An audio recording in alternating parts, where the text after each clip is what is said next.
And there we go. It's Thursday night. Means it's almost Friday. Practically the weekend. Party. Right, I do have to get up for work tomorrow. I do actually have a couple meetings tomorrow. So I've got to be semi with it. Preferably more than semi with it, but you know, beggars can't be choosers. So Musical Aviator, I left a comment an hour ago. Sydney's rebranded lockdown. Oh god. Yes, Fox. It's taste time tonight. I got 6 of the Lux Brew thingies to taste. So I will be doing that. Have a little tasty of each. Think of a cocktail or two to make based on how they taste. And take it from there. Robert Man Greg, hello, sir, and good evening.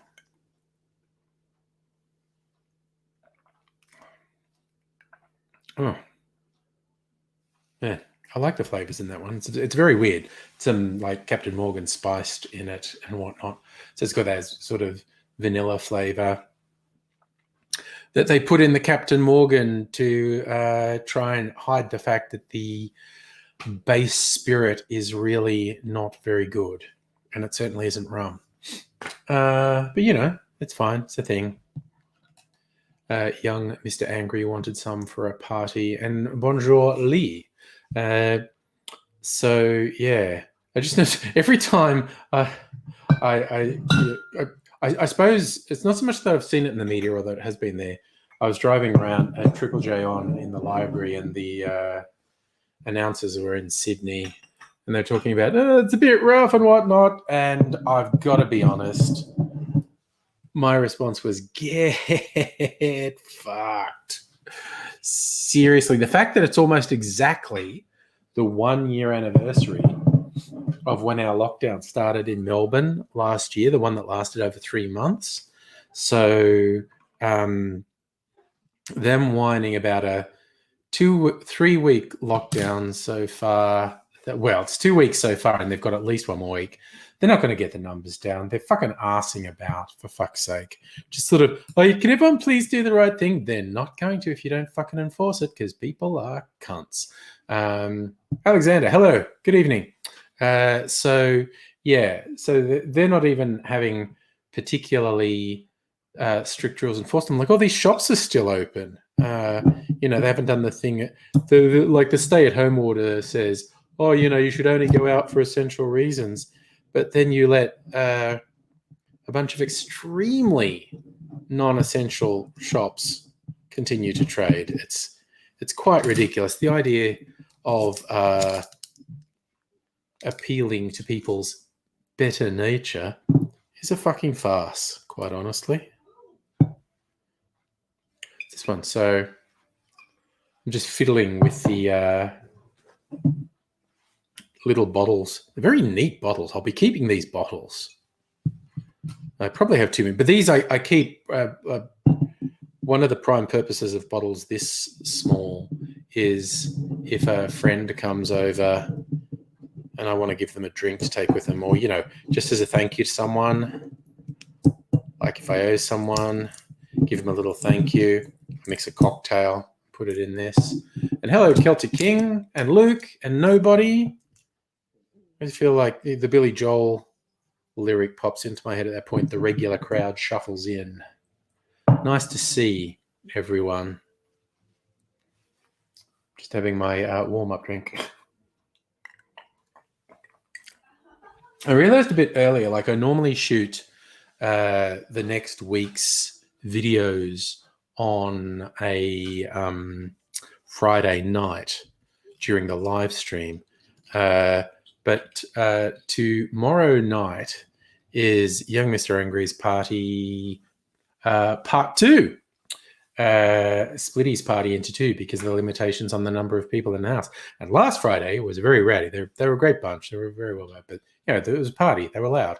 And I did shoot one video with all that noise going on. It was a bit much. I don't know if I can shoot 3 videos with that much noise going on.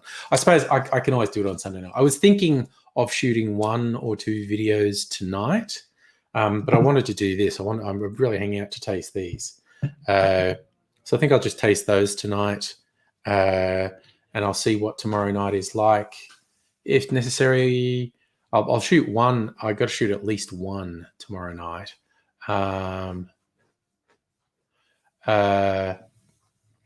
So I'll shoot at least 1. That'll be for Monday, and I can afford to wait to Sunday night to shoot the other 2. Saturday night is a date night. Celtic King, will I wear the angry kilt? Maybe. Maybe. That's a thing that could happen. As it is, I'm wearing one of my new retro cocktail shirts. Nice blue color, a lot of little cocktail glasses and the shaker. So I'm like a swinging 60s cocktail dude.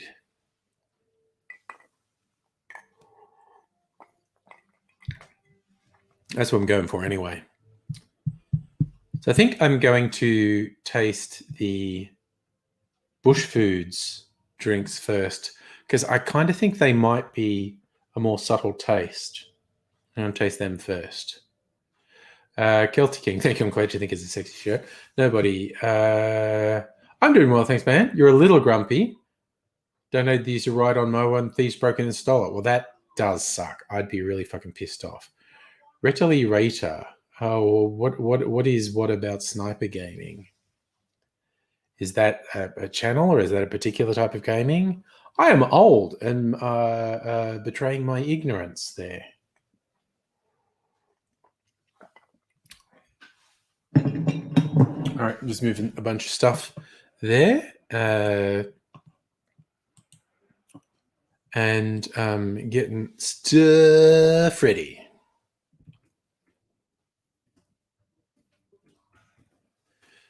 Getting stuff ready.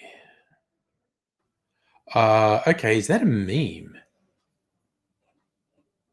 See, again, betraying my ignorance here. What's this?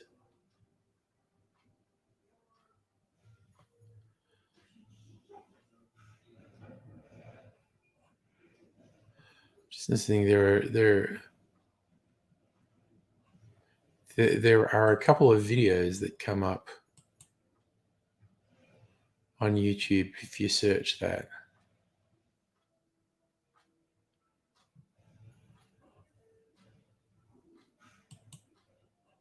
Well, there you go.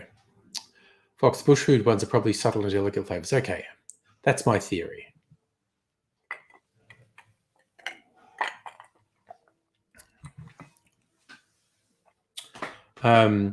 So I think I'll do like I do with a lot of things. I'm going to just taste them at room temperature and then put a little bit of ice in them and chill them and see what it's like. And then, yeah, whichever one I decide I arbitrarily like the most, we'll come up with a cocktail for. What else eat? Acacia liqueur.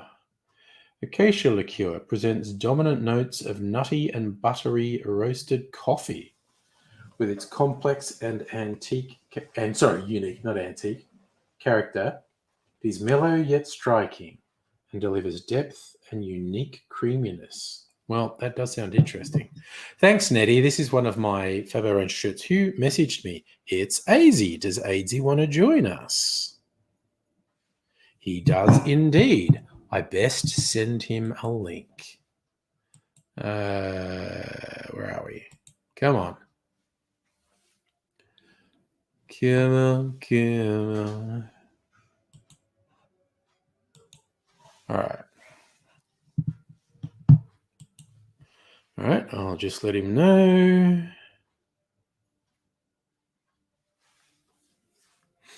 Okay. So that's AD. Maybe you're not joining us soonish or not.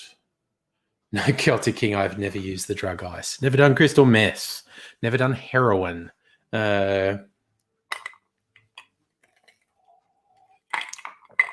done GHB. GBH, as we used to call it. Grievous bodily harm. Technically, I don't think I've done MDMA. But that's a bit of a grey area, being that it's just a chemical concoction, and people call lots of different things ecstasy or MDMA or whatever. Have I smoked weed? I don't smoke, so I don't think I've even tried to smoke weed. I think I had a hash cookie once, and I don't think it really did a lot. But I went out to a pub where a band was playing. I wasn't drinking alcohol, but Celtic King, what have I done? Nothing, officer, because drugs are bad, okay? Kids, don't do drugs. Be gay, do crimes. Yes.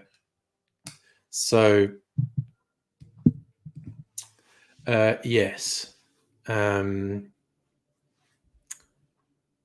I don't really do much of anything apart from alcohol, which is hilarious because there's a whole swath of recreational drugs that are far safer than alcohol, that have far less detrimental health effects, that certainly do a lot less damage societally. But we've got this ridiculous prohibition mentality. Celtic King. I probably, when I was a teenager, puffed on a cigarette, but I've never been a smoker.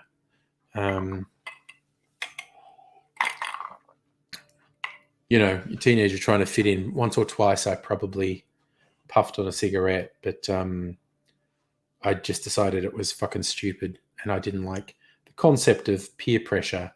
Mostly, I didn't like the idea of doing something that was expected by people who treat me like shit anyway. So it's like, well, fuck them. They're going to be obnoxious pricks to me.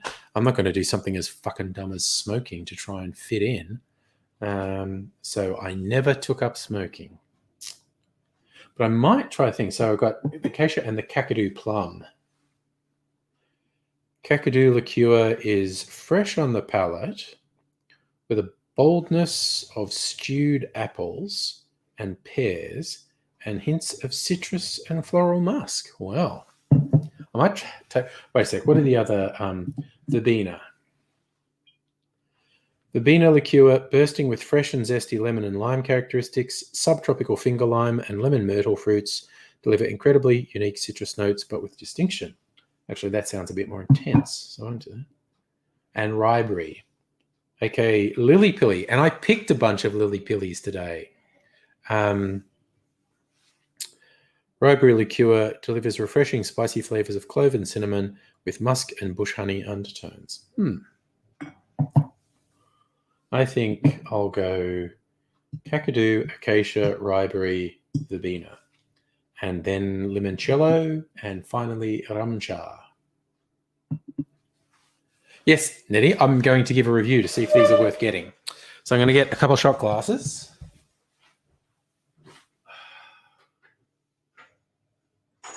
Right. Shitty shot glasses. I'm going to taste them at room temperature first, then put a little bit of ice in. So, Kakadu, I decided I'd try first, didn't I? All right. Little splashy splash of Kakadu.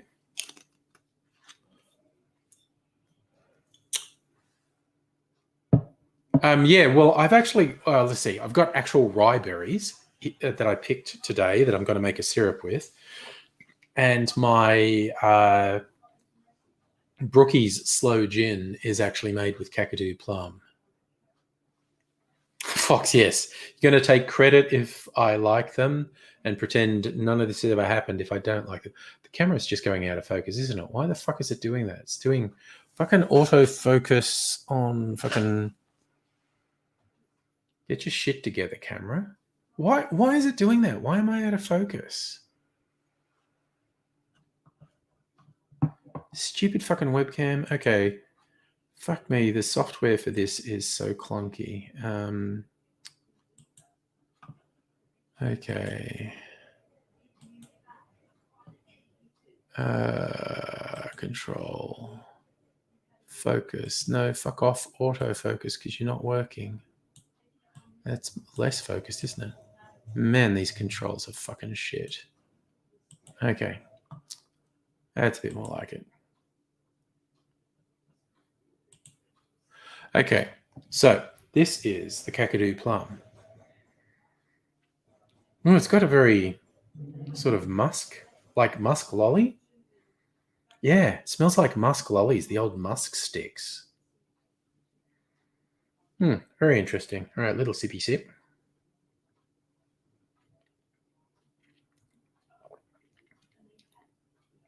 Oh, it's really good. It's very sweet. I mean, it's a liqueur, so of course it's sweet. But it's very sweet. Now, put a bit of ice in there now. Oh, that was the wrong one. All right. Ooh, there's this too. My ice. Is it ready? I think it is. All right. Just while I let my Kakadu plum chill, I just check. Can I put this under a bright light? Yes, I think it's ready. So, while we're chatting, it'll take most of the stream. I'll just put it here near the microphone so you'll hear if it slurps out. Ooh. Fox, a dessert cocktail? A desert cocktail. I like that. Nobody, your webcam's consistent. Don't worry about focus. It's just always crap. So.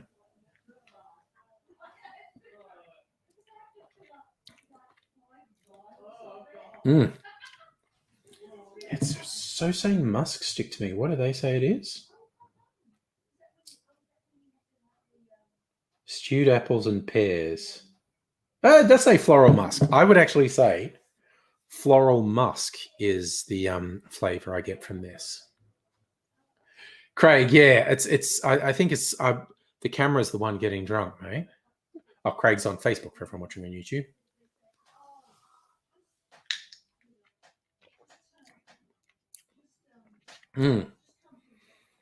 Wow, that's really interesting. Oh, yeah. I should put some water in this. Oh shit! I should have closed the freezer. Some water in this glass as a palate cleanser. Ooh, the ice broke.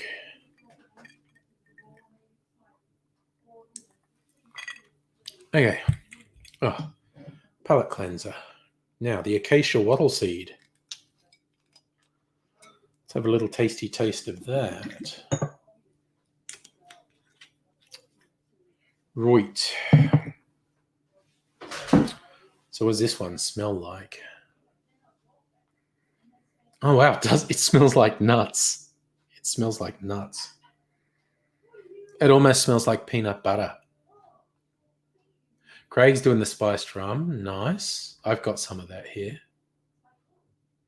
Oh, yeah, Fox, work out the right cocktail.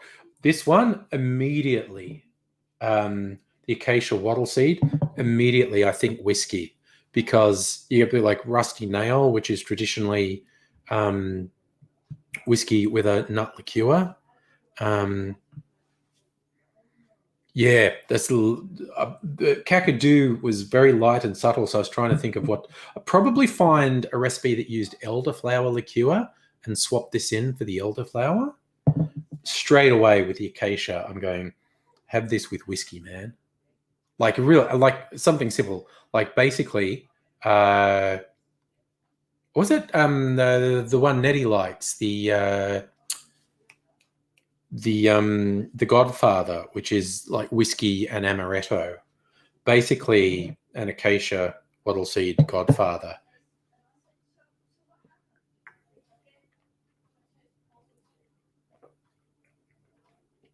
Oh, that tastes like syrup, and I mean that in a good way. My God, wow! How do they describe it? Nutty and buttery roasted coffee. That's complex, unique character, mellow yet striking, delivers the depth. Yeah, on the nose, it's so nutty. It's like it's almost peanut butter. Again, I'm going to put a little bit of ice in there as well to see if that does anything different with the taste, because it's surprising how different ice can make a drink. And I'll get the next one ready. I think I'll do the Ryeberry Lily Pilly one next. So Craig, you're on Captain Morgan. The drink I had before had some Captain Morgan in it. My clarified cocktail, the base cocktail had Captain Morgan in it. So it had all those vanilla notes in it.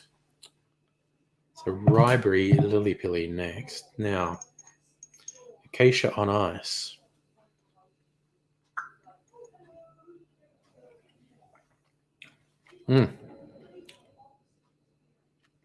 Yeah, it's really distinctly like amaretto, actually. Amaretto's an almond liqueur. It's got really distinct amaretto notes in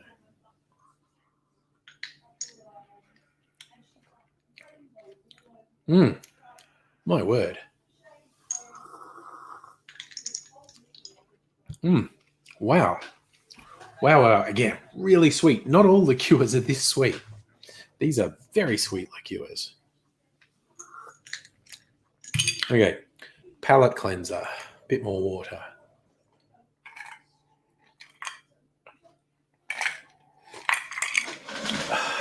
Bit more water in my palate cleanser glass.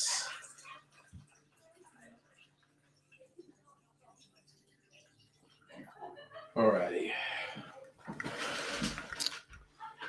Do. Annette, you love sweet. Well, you'd like these bloody liqueurs, I tell you. All right, Ryeberry. Fox, I don't think you need to. I don't think I'd mix this with Mac, because the Mac's also wattle seed based. They're in the same ballpark. This is sweeter and honestly, this is both sweeter and nuttier than the Mac. But it's in the same sort of spectrum. Annette, the website, the distillery, which is out near the Dandenongs, is called Lux Brew, LUXE BREW. And these little sampler bottles were really cheap. They were like between 10 and 12 bucks, which is a great way to decide which one you like, because whichever one ends up being my favorite, I'll probably get a big bottle of.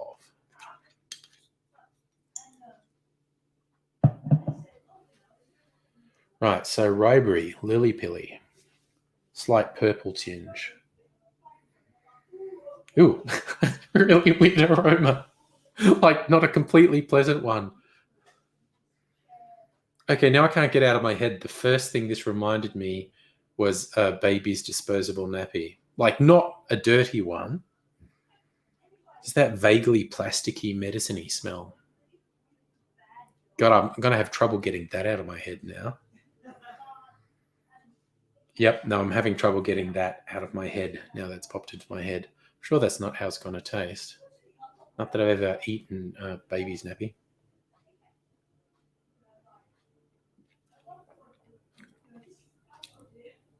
It's got an almost Turkish delight thing going on. Very, very, very berry oriented. And a bit like sanitizer. How do they describe it? Clove and cinnamon, musk and bush honey undertones. Definitely getting the musk and bush honey. I had this slight vibe of Turkish delight from it. So initially, that first taste, the Ryeberry Lily Pilly, not my favorite. It's third of 3 so far. Ugh. Just chill it a little bit with a bit of ice and see if that brings anything else out in it.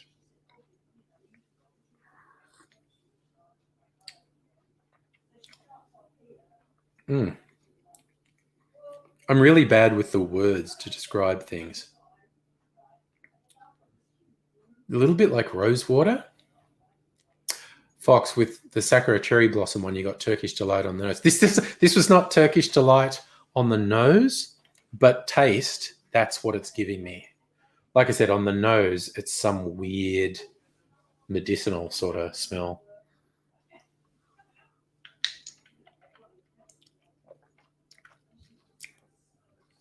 Tastes better than it smells.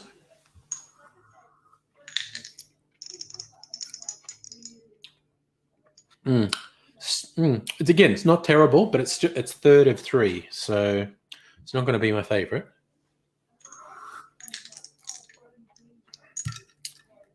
Right. Last of the bush foods ones. Verbena, finger lime, and lemon myrtle. Australian native citrus flavors.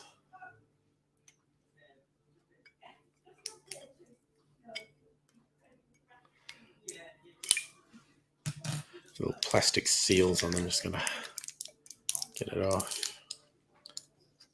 Oh, static electricity. I don't know if you can see that. Static electricity is plastic things just sticking to me. Try and throw it off. Right.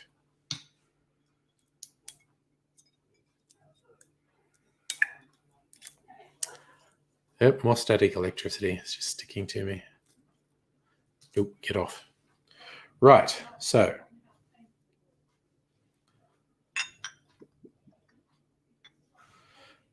finger lime and lemon myrtle. Let's give that a go. Okay, what is it on the nose? Oh, citrus. It's citrus AF. So citrus. So citrus. Almost citronella, in fact. Speaking of things that repel mosquitoes. Hello. I repel mosquitoes. Look at that. Go away. Look at that. Just giving you a close-up so we can see man's had a fight with a lord. Oh, that's sharp. That is sharp. I might add that there's a bit of change to the appearance. Nice. Yes, I did my eyebrows. Oh, you did your eyebrows too? Nice. What do you mean too? No? Sorry? I'm Just the confused. eyebrows. Just the eyebrows. You Yes. You okay? No. Good. And my hair had to go to a better place. It went to its reward. Yeah. It served God in all its glory, and it was grey as fuck. And it had to go. Because it was also getting in my eyes and in my nose and in my ears, and I just went, it looks like needed shit, to go. And I've got Fair some enough. day. So I go to my barber's and say, I'd like a little bit of fringe kept and the rest really short. And got the apprentice, and he just got the number 1 out. And he said, what number? And I said, 1, 2, combo. And he just got the number 1 out and went, and I went, it'll grow back. I don't give a fuck. And, I said, I also want to shave because it got blah. And I've got a straight razor, Yes. which is great. It works really good, and you just got to be careful, and you'll be fine. Don't be afraid. The trick with a straight razor is don't be afraid of it. Just do it. The other trick, and I will tell it to you now, is that the straight razor is the sharpest thing you'll ever see. You know how you see people fucking scraping razors, Yeah. against their arm to see if it takes hair off. Yeah. If you touch a straight razor to your arm, you'll cut yourself. Oh yeah. If touch it's sharp, yes. If it's sharp. So I'm actually. So Nutty was also saying. So I'm tasting these little sample bottles I got in the mail. Which by when I say got in the mail, I mean bought off on a website. Did he see? They also sell single serve cocktails, which I also think look cute. This is Australian bush food, finger lime and lemon myrtle. I tried it. Nice. Well, as you're doing that, I'll finish this. So I said, because it was all bushy, I said, give me a shave as well. And so our apprentice guy went, yeah, no worries. And got the same fucking clippers. And because I didn't want to fucking take lots of beard off with the fucking straight razor sharp. And he got the same clippers and went, there you go, there's your shave. And I'm going, that's not a shave. That's a buzz cut. Yeah. Close, I will admit, a close buzz cut, but a buzz cut of. And they still charge me for the shave and the haircut. And I'm thinking, I'll have a chat to the boss next time I'm in. Which will probably be a month, which works out well for me. Yeah. And my VPN still hasn't kicked in.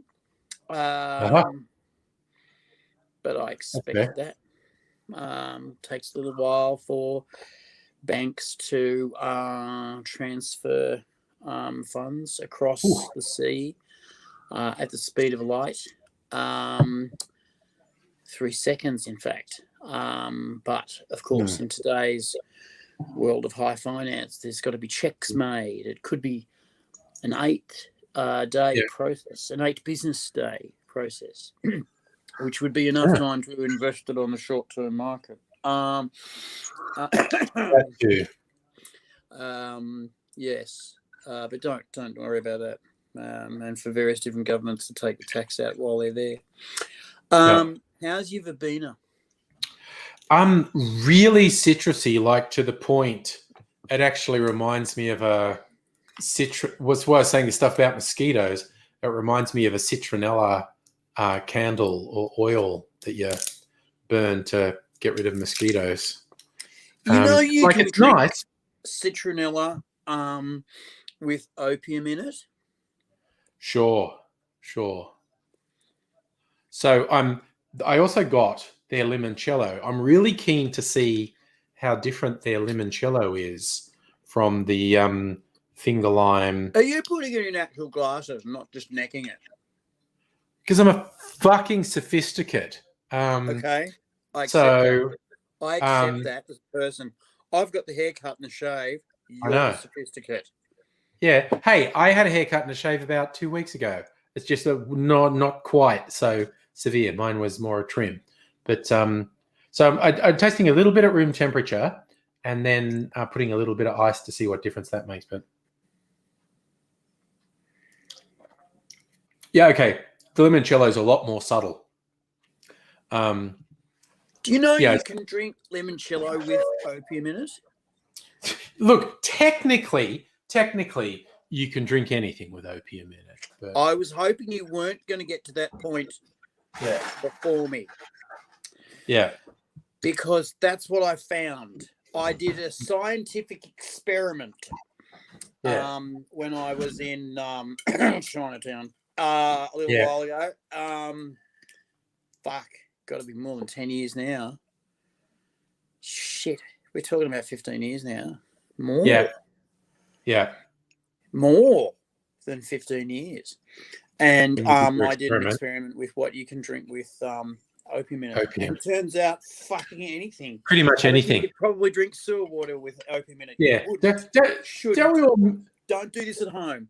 No. Don't we all miss the good old days where doctors would arbitrarily prescribe you laudanum for everything? And they just give you a jar of liquid heroin. Here, this will make you feel better. They weren't lying. It didn't actually cure anything, but it made you stop caring about how sick you were. What's the point of fucking curing shit you can't cure? Yeah. You're dying of fucking cancer. Have some fucking heroin. Okay. They still, if I you got think the today we should yeah. get the same fucking feud going. Well, if you got the right sort of cancer and the right sort of doctor, the drugs they will give you will leave Laudanum in the shade. Like, and Yes. I know this was my old man when he had lung cancer. The pills they were giving him in the end, which were nothing but quote unquote pain relief, which is basically like, no, take. Okay, I know your insides are eating you apart. That's fucking shit. Have a handful of these, and then just drift off on an island holiday in your lazy boy recliner. Yeah. That type of thing. I don't think I even said hello to Kirsten, by the way. Hey, Kirsten. Nettie's ordering from this same website. They have single dose cocktails. She's getting the whiskey sour, gin blossom, and Singapore sling. You will have to tell me what they taste like because I was super tempted by their single serve cocktails. And if I knew a doctor that would prescribe me Duromine, I would fucking be there. I've not had Duromine for about, I don't know, 20 years.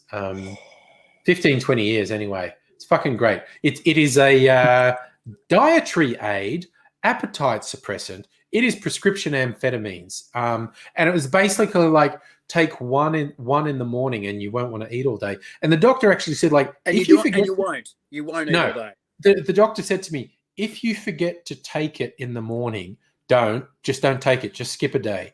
Because if you take it anywhere approaching lunchtime, you're not going to sleep that night and you'll just be fucked the following day. So because what you do is you take 2 the following morning. What I did, and hypothetically in Minecraft, because don't do this, kids. Don't do this in the real world. They were so strong. I was only having one every second day because that was all I needed. Plus, that gave you extras if you were going out to a party on the weekend. One for dietary needs, 3 for special needs. Kirsten's saying Duromine made you bonkers. Duromine's dangerous, Kirsten. Duromine is really dangerous. Annette says it's called Metamine now because Duromine got such a bad rap, I suppose. Well, I wonder if I could ask my GP for Metamine. He's not going to go for it. He's not going to go for it. You're a drug pig. No one's going to give you anything. No one's giving you anything because you're a drug pig.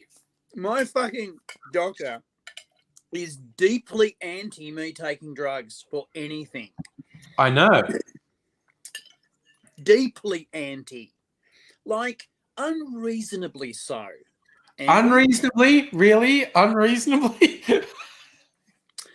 So, for example, when it was found out that I was perhaps accidentally taking over and above the dose of major benzodiazepines that I should have been taking because they gave me a box of 100.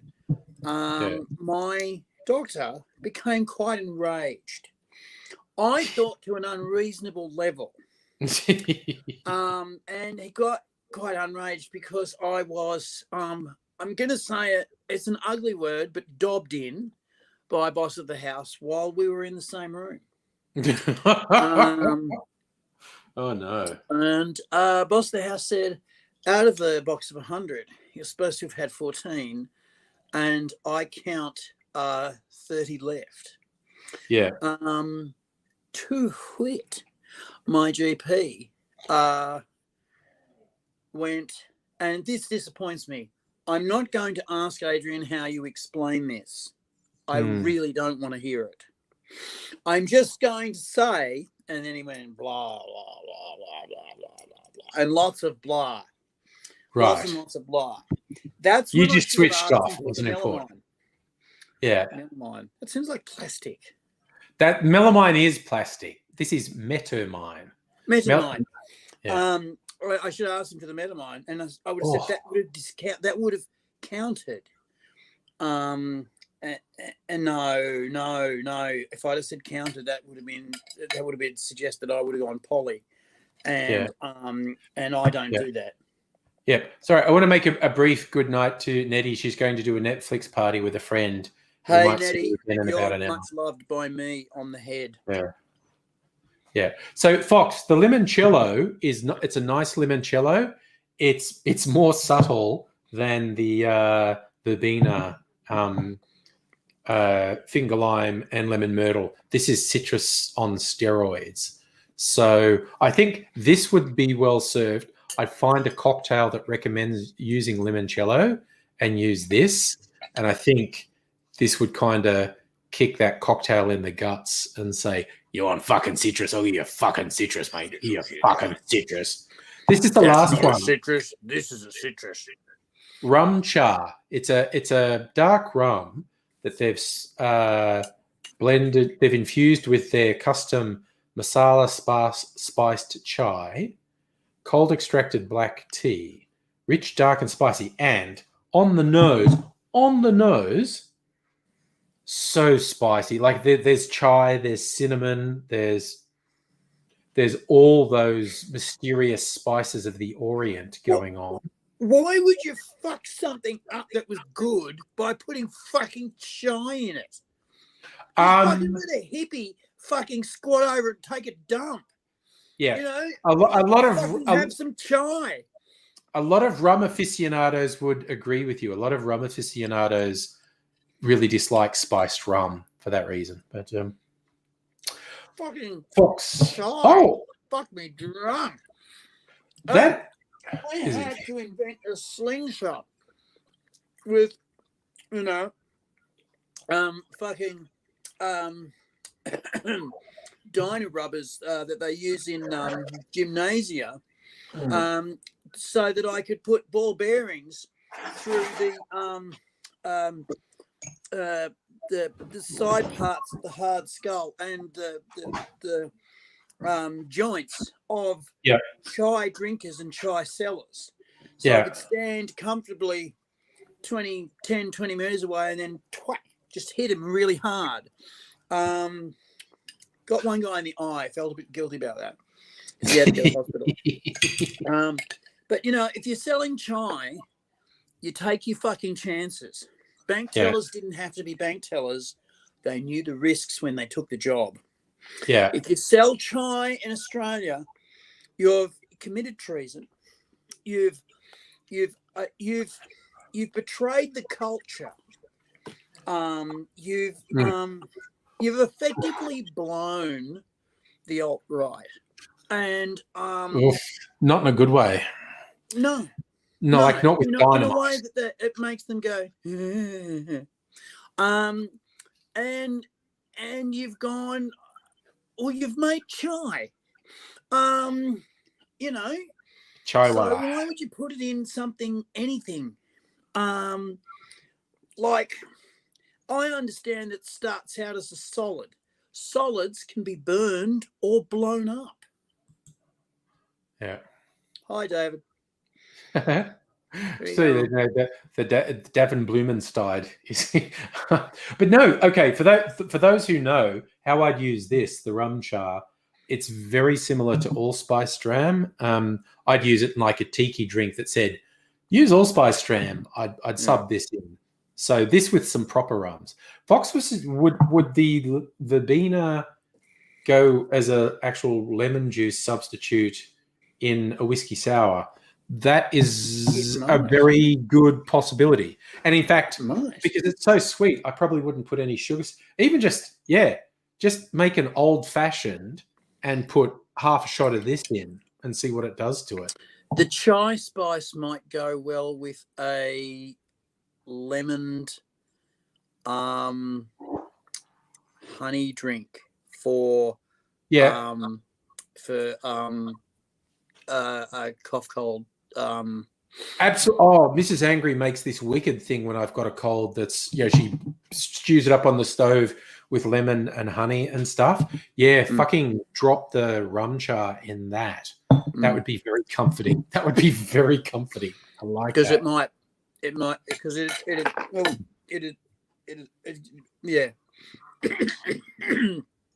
unblock all the crap out of your chest and soothe your throat out. So that might be nice for that. Whiskey Sour-Eyed is a nice one. Yeah. So basically, yeah, Lux Brew, their distillery is up near the Dandenongs. They make some really good liqueurs. Gonna have to find a cocktail for each of them. I think definitely the Acacia. I'm going to do essentially like a Godfather is just an old fashioned that you put amaretto in as well. And so I think I'll do that because this was very reminiscent of amaretto, actually. Macadamia and no, it's wattle seed, acacia. So, but it was very nutty. Like the aroma was almost peanut butter, in fact. Wow. So this is gonna be the first one I try. I'm gonna do an old fashioned and put a shot of this in as well.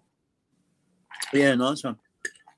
Hey, I'm thinking that Sydney, being Bridget, had a party where a whole bunch of football players, the game being rugby league, and as our friends Roy and HG have said, it's a game for gentlemen played by thugs. And they had a lockdown party that turned into a super spreader event. Is that a thing? I don't think it turned into a super spreader event. I think it resulted in a lot of people having to go isolation. It was definitely illegal. It was against the stay-at-home order. And the guy who organized it and had it at his house, who was on an $800,000 contract with the St. George Dragons, got sacked. He got sacked. Not anymore. No. That was a motherfucking expensive party for that tool. Just the privileged motherfuckers who think the rules don't apply to them. Never have before. Exactly. Why should they now? It's always funny watching those guys when they get fucking fucked up. Because they're always like got these eyes on, like, well, I don't know what's going on. You know, and you just go, well, mate, what's happening here is that normal people have to act as if the world has other people in it. Yes. And when you hurt one of those other people, they have comeback on you. Yeah. No, because I just hit him and stuff. See, that's one of the things where they get the bigger gang, the fucking coppers cunts, them to bash the crap out of you, put in jail. Yes. Anyway, they I have seen. I talked to a copper once when I was years ago. Yes. I went back to Bathurst for a thing. Yeah. And I was with my ex-flatmate, and one of the gang had become a copper, and he said that he'd had a really full-on experience where he'd arrested a guy for DUI. Yeah. And he didn't understand it, but the guy didn't take any of it seriously. And he said he pulled over and he breathed him and he went fucking way over. And he said, you've gone way over. You've got to come in. And this guy's like, oh, okay. And have you got anyone to bring your car? Oh, well, I'll take the keys with me. I'll be taking it with me. You might not. Yeah. Have you got someone to hand the keys to? No, I'll take them with me. All right. So they've taken him in. And he's all very cash about this. And on the way to the vehicle, they've said, now, you've blown point 2-1, which is pretty much loss of license. If by the time we get to the urinalysis, blood analysis machine, it goes 2-3, you'll lose your car and you'll lose your license for life. He's gone, righto. What's the fine? Fine's fairly steep. It's $25,000. Oh, righto. There you go. And effectively, these two coppers are looking at this guy going, "You've just thrown your life in the shithouse. Do you get this? Do you understand where you are right now?" And they were worried. They were thinking, they had a good conference, and they said, "Do we take him to hospital?" Yeah, see that fuck, and they said, "Did you hit your head?" No, Yeah. I didn't hit my fucking head. That's ridiculous. Where were you drinking? A pub way over the other side of town. Okay, you're coming in. And in he came. And he said, I just didn't get it. And I said, I know what's going on here. Let me take you through the process. You fingerprinted him, yes. You put him on the machine blower and it blew 0.35, yes. Then you pissed him and bled him, yes. And it went 2-4. He went, yeah, you're right. And I said, yep, okay. And it was all a big fucking joke until he went to the booking sergeant who was as old as him. And then when he got booked, all of a sudden he got sad. And he went, yeah, exactly. And I went, nailed it. And of course what it was a baby boomer talking to X-generation children. You know, these children were taking him in. I mean, how could he take it seriously when he was being booked by children? What could they do to him?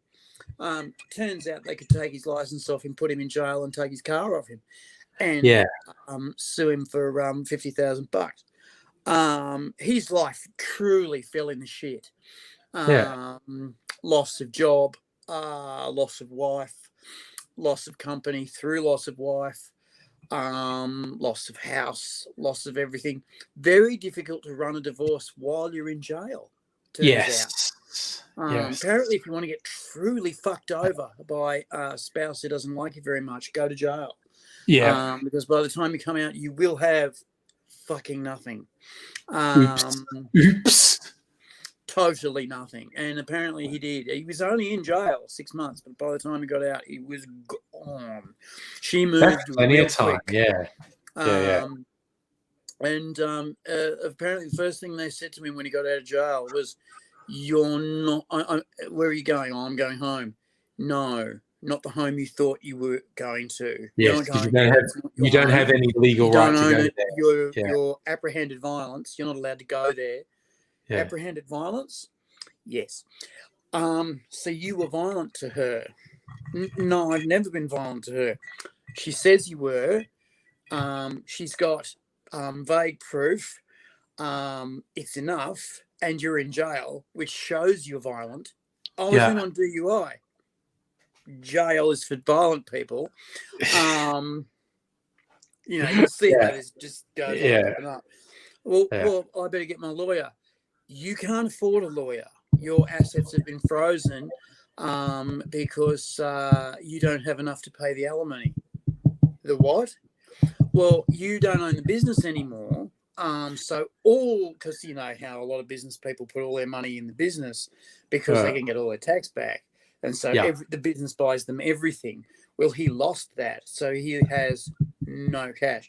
Apparently, his sum worth when he got out of jail was the shitty 80s suit he was wearing and $480 was his sum wealth, which he managed to spend in 2 nights in a hotel. Because he got a good hotel to stay in, and in 2 nights he'd gone through it. It was like, you didn't think to maybe think about getting yourself a fucking flat. He was at a men's fucking shelter after sleeping under a bridge on his 3rd night out. And the cop said, you've got to go and sleep in this men's shelter because if we catch you again, because I talked to the same copper again. Yeah. If we catch you again under a bridge, that's vagrancy, and you've already come out of jail, you're going back to jail. So you're going back to jail. And he says, I don't want to go back to jail because they tend to fuck me in the ass there. And he was just destroyed. He was just completely destroyed. I mean, it sounds like it couldn't have happened to a nicer bloke, but exactly, yeah. You know, it sounds like, you know, good things happen to good people. And I for one was kind of happy. I mean, all that shit's happened to me, but at least I know the bits that I deserve and the bits I don't. He thinks he doesn't deserve any of it. My favorite look of incredulity was the policeman in Southern America who we saw on YouTube shoot the black fella in the back, murder him, throw down a gun at his feet, and then walk away and call it in, and then at the booking window, he's told to hand in his gun and his badge. Oh yeah, what? Oh yeah, because I've shot someone. Oh, there you go. You know, common procedure. You're booked for murder. Who? Yeah. And he's like, what? Oh, you know, the guy that you murdered today, and he's still who? Well, it's all caught on camera, and you're going to be booked. And then he was like, what? Booked? Well, I don't understand. And he just did. It couldn't be made apparent to him that murdering somebody by shooting them in the fucking back while they were trying to surrender to you with their arms up, and he was literally surrendering and trying to go down on his knees to cower. Like this guy was a big boy, right? The whole fucking sequence is caught on tape. You've got to imagine that it's a kind of footpath that goes at the back of properties. Like there's 4 or 5 properties that back onto this little parkish area with a footpath that goes through. The cop comes through, black guy comes through. He says, afternoon, officer, holds up his hands, and he goes, oh, yeah? What are you doing in these parts? Coming through shopping, sir. Well, you better get ground and get. And he gets his gun out. And he goes, whoa, okay, sir, I'm out of here. You better show me your hands. And it's like, you know, arms up. You better assume the position. No problem. It's all easy. It's all good. And as he's going down on his knees, pop straight, you know, like 2 taps to his back and 1 in the back of his head. The motherfucker's dead. Cop comes up, fucking giggles and drops the gun at his ankles. And the girl who's shooting this from her fence, from the knot hole in her fence, is just, oh my god, and it's live streaming straight out to YouTube. It's going straight out. It's not being delayed at all. And so there was no pulling off the servers. There was no undue influence. There was none of that. It was just fucking half of fucking Dallas saw it. And there was no getting out of it. And this guy just either didn't understand what social media was, because it was hours later that he got charged. Somebody must have told him. Like, here's the thing, right? For me, and this has always been the thing for me, because this happened years and years ago. The thing for me is that he either didn't know what social media was, and he was of an age that could be real, or it was so regular an occurrence in his precinct or in his squad or in his station that no one got done for knocking over black guys. Well, they don't. And he got done for knocking over a black guy was what are you doing to me? Very We all shocking. do this. Very shocking. Yes. And he was Yeah. shocked, and Yeah. I was stunned. I was just stunned that Yeah. he couldn't process that Yeah. you've been caught, now you're done. And the fact that he did this and didn't mind it, I know people like that. They're scum, and I know people like that.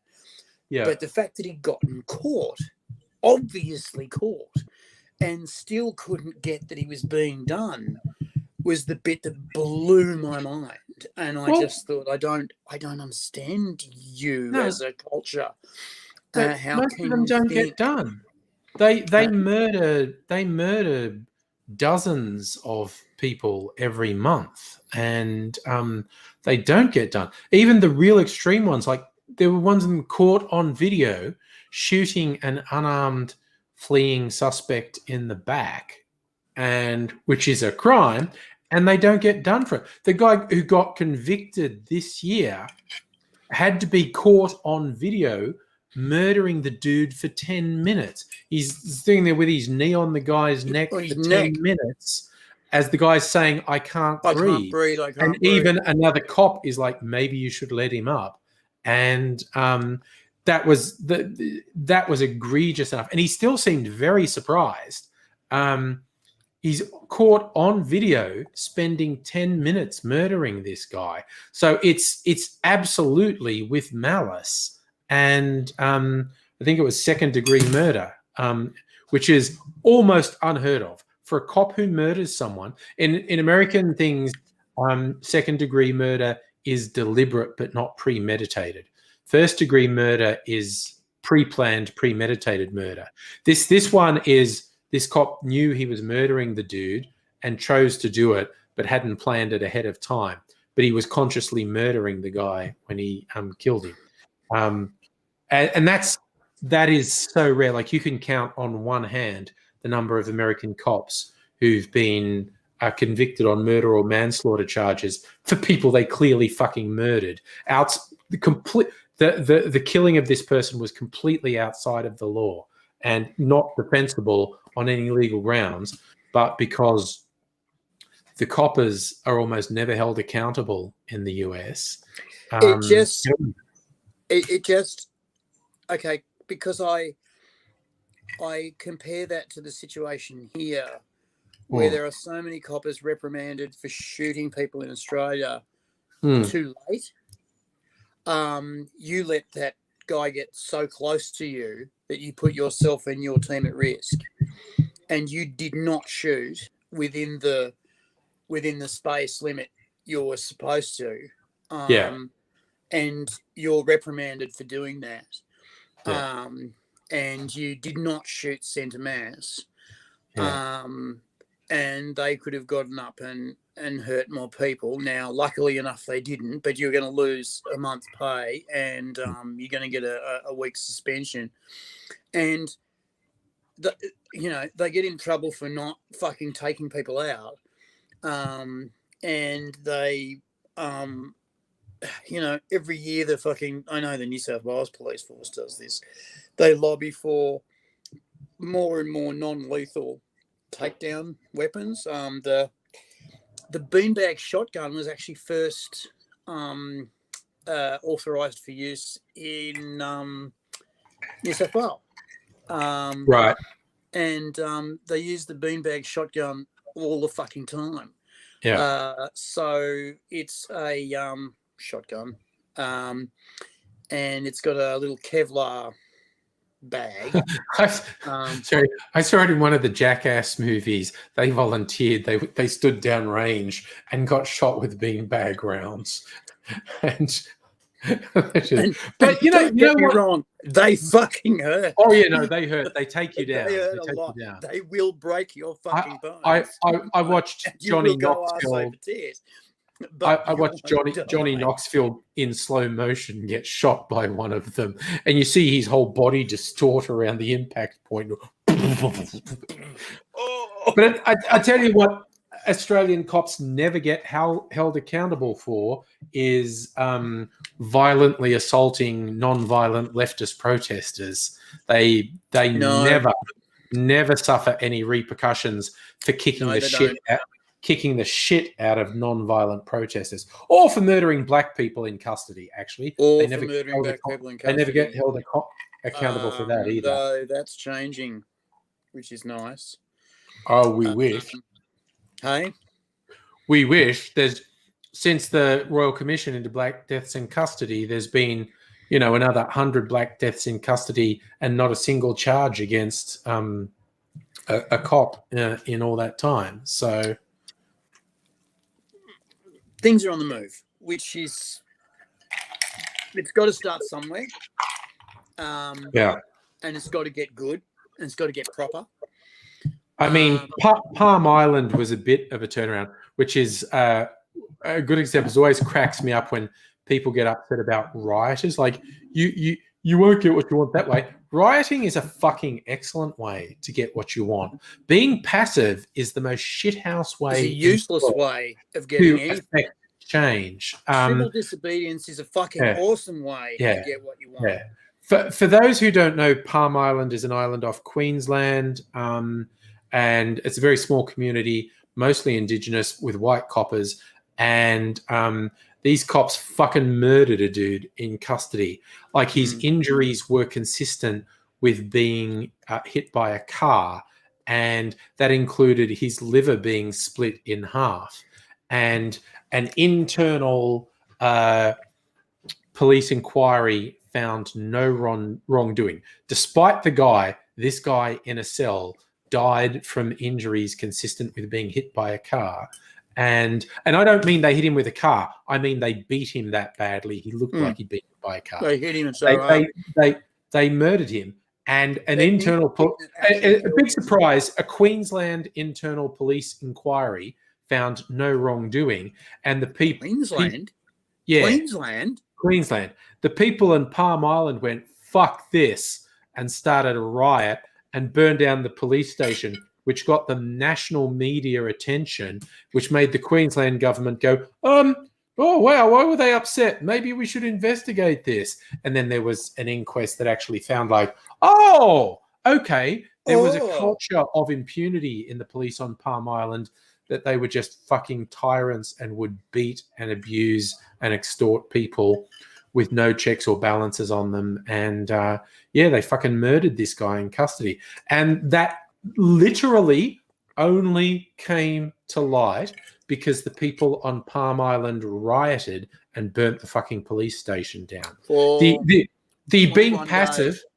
What they rioted? The riot went on for many days. And all the official channels, like there was an official inquiry into this death, which officially said nothing to see here. And it was just like it just cracks me up when you see Black Lives Matter protested in the US, which usually only get violent because the cops start the violence. Mm-hmm. But people go, rioting's no way to get what you want. And you go, bullshit. History shows us rioting is a number one way. How did you get your country off the British? Can you exactly? Me? Yeah. It wasn't by writing strongly worded letters. Was that a strongly worded essays? Yeah. That was what that was, wasn't it? Or polite letters. That was what that was. Dear King George, we'd like to be independent. Please and thank you. It's just like, it's the most ridiculous statement in the world that riots don't affect change. They're a fucking amazing way to affect change. Fucking the guy in Palm Island, they figured out what actually killed him was his liver got severed and split in half, basically.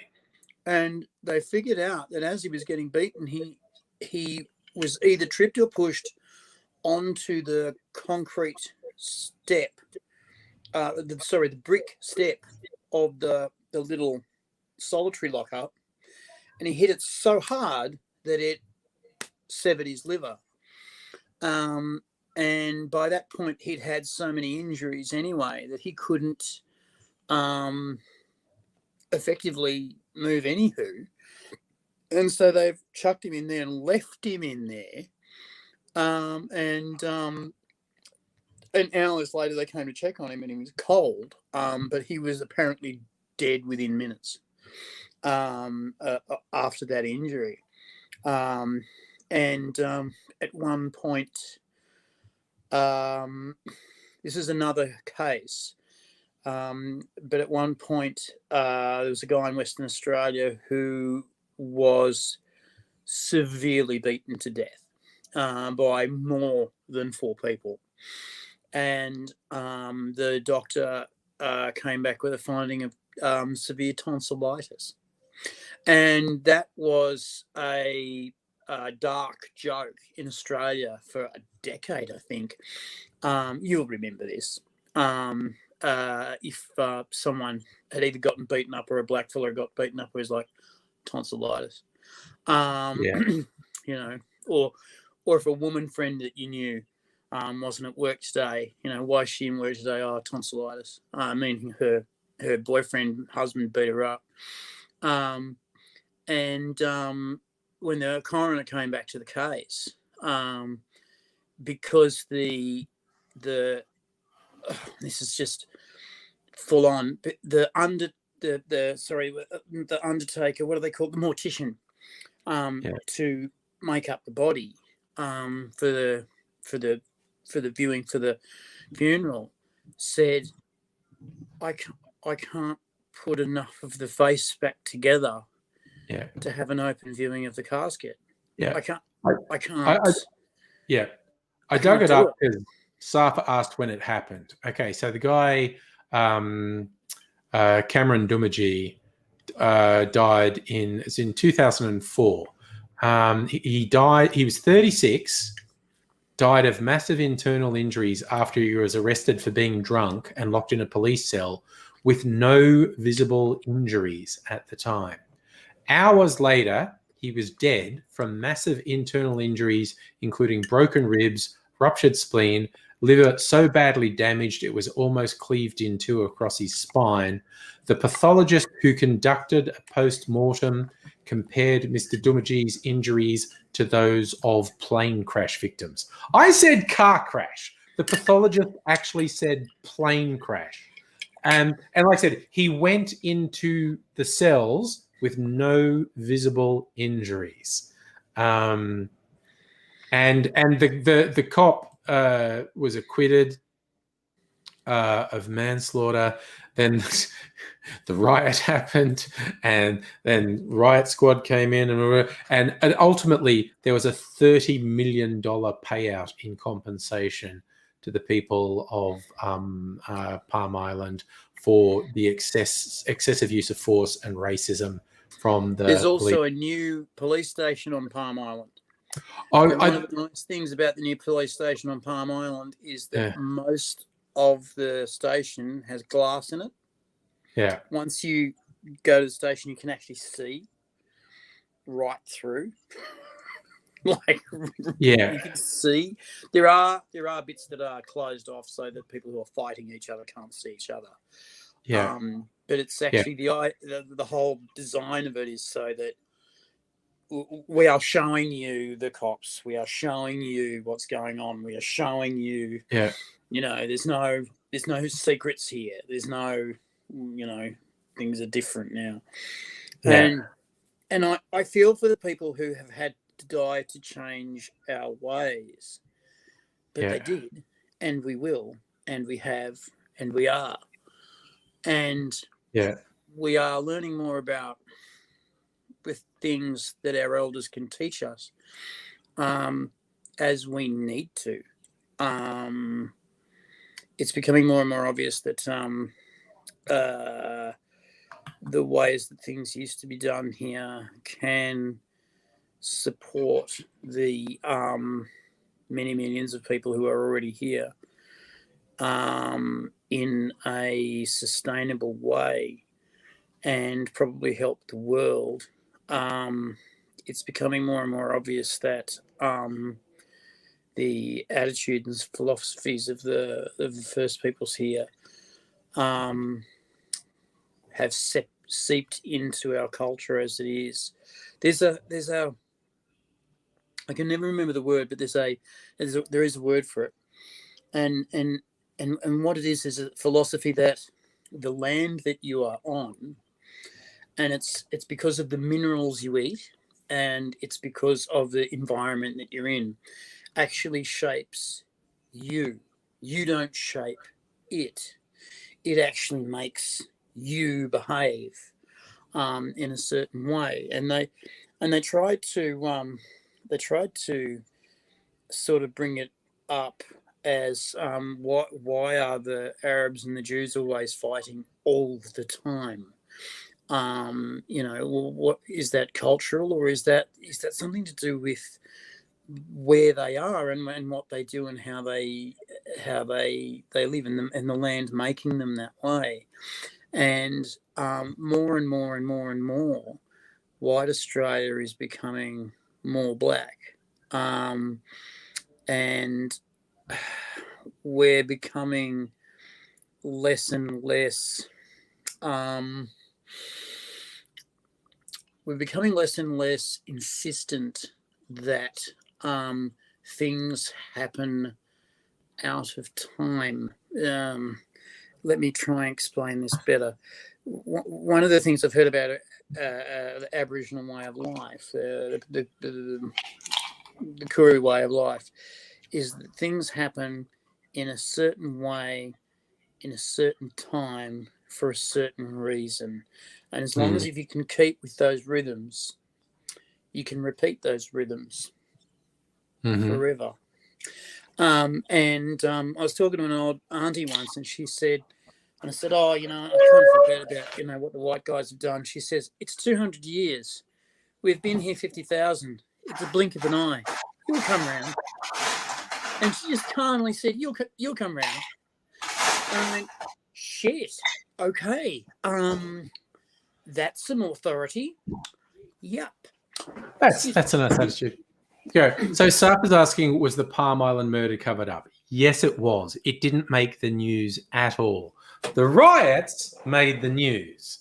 Again, I was looking up the story. I said they burned down the police station. They actually burnt down the police station, the courthouse, and some houses that the police were living in, and told them to get the fuck off the island. It was absolutely covered up. If the people of Palm Island hadn't rioted, that horrible crime would have been brushed under the carpet, and there would have been no prosecution whatsoever. I still don't think there was a prosecution of the cop that they said was responsible for it. I'm going to follow because I did my old-fashioned with the acacia. Very nice. I'm going to try it with the verbena and see what that's like, because that sounds kind of good, honestly. Because I've got a lot of Starwood Nova because it's been on special at Coles, at least at some Coles. Yes, Safa, I don't know if you would have been paying much attention to the news at 12, actually, which would be another reason you maybe hadn't heard of it.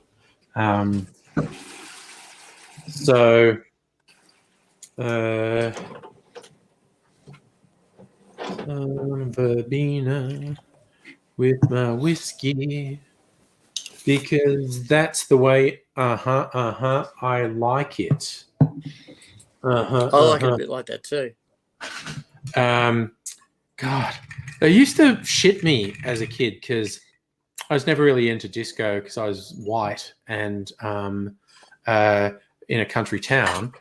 So I was into to rock music, and so those KC and the Sunshine Band's tracks that literally only had 2 lines of lyrics that they just repeated endlessly, because I didn't understand. Disco was all about the beat and the rhythm, because if it's not your thing, you don't understand it. And again, white boy from a country town didn't like disco.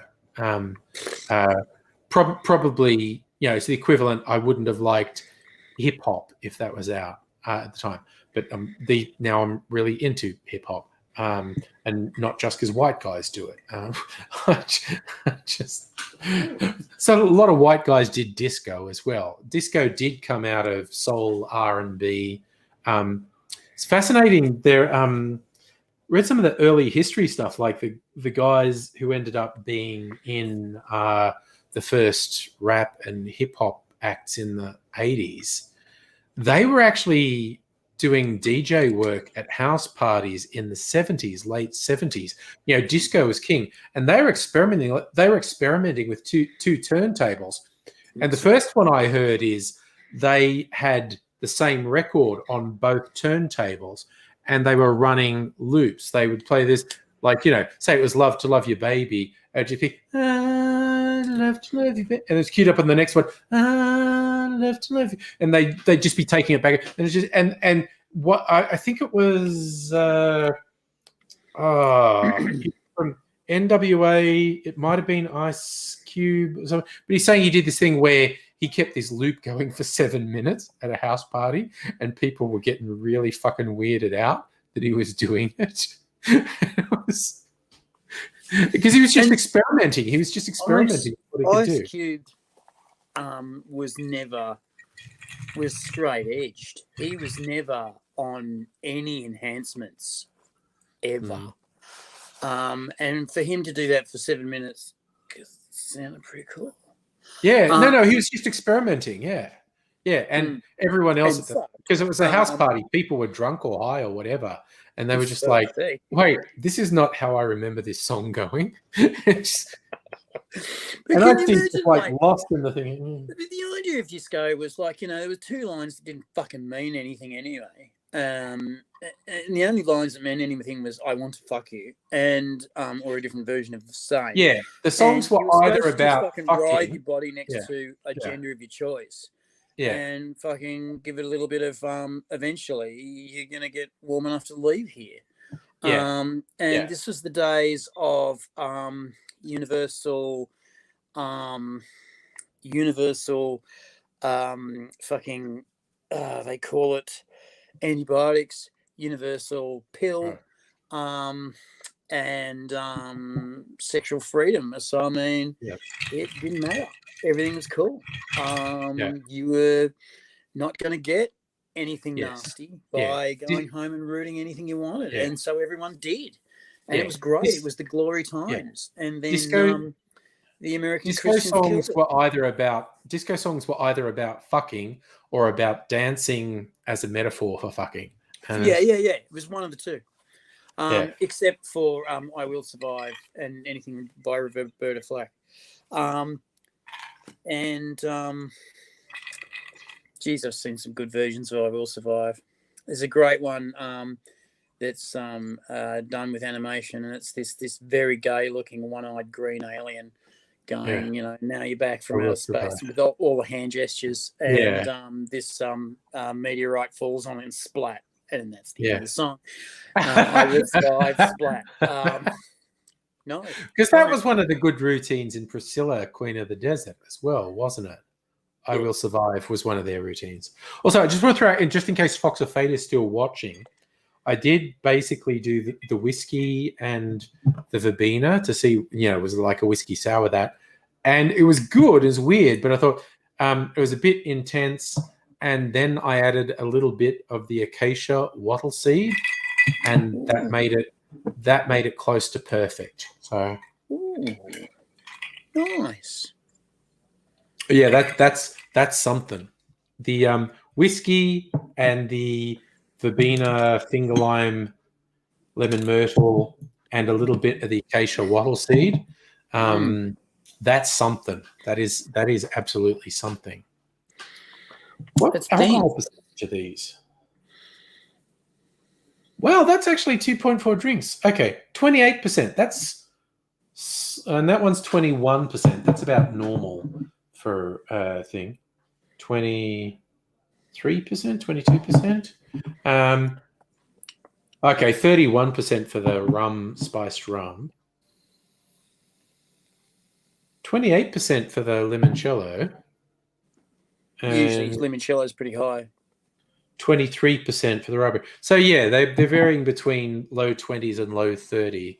A bit of a mix, but yeah, that I ought to come up with a name for that. Whiskey and verbena and acacia. See what they. Okay, Fox. What would I put at the top? Whoosh. We Probably need an Aboriginal chef. Oh God! Because they use the Australian citruses all the time in dishes. Yes, yeah, and it's catching on with both distillers, bartenders, and restaurants in Australia. In fact, I think the only Michelin star restaurant certainly in Melbourne, if not Australia, is not that far from me. It's in Ripon Lee, Attica, it's called.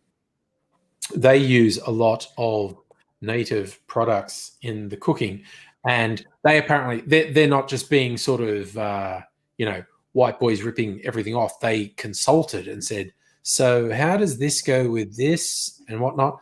And I did notice during lockdown, for a laugh,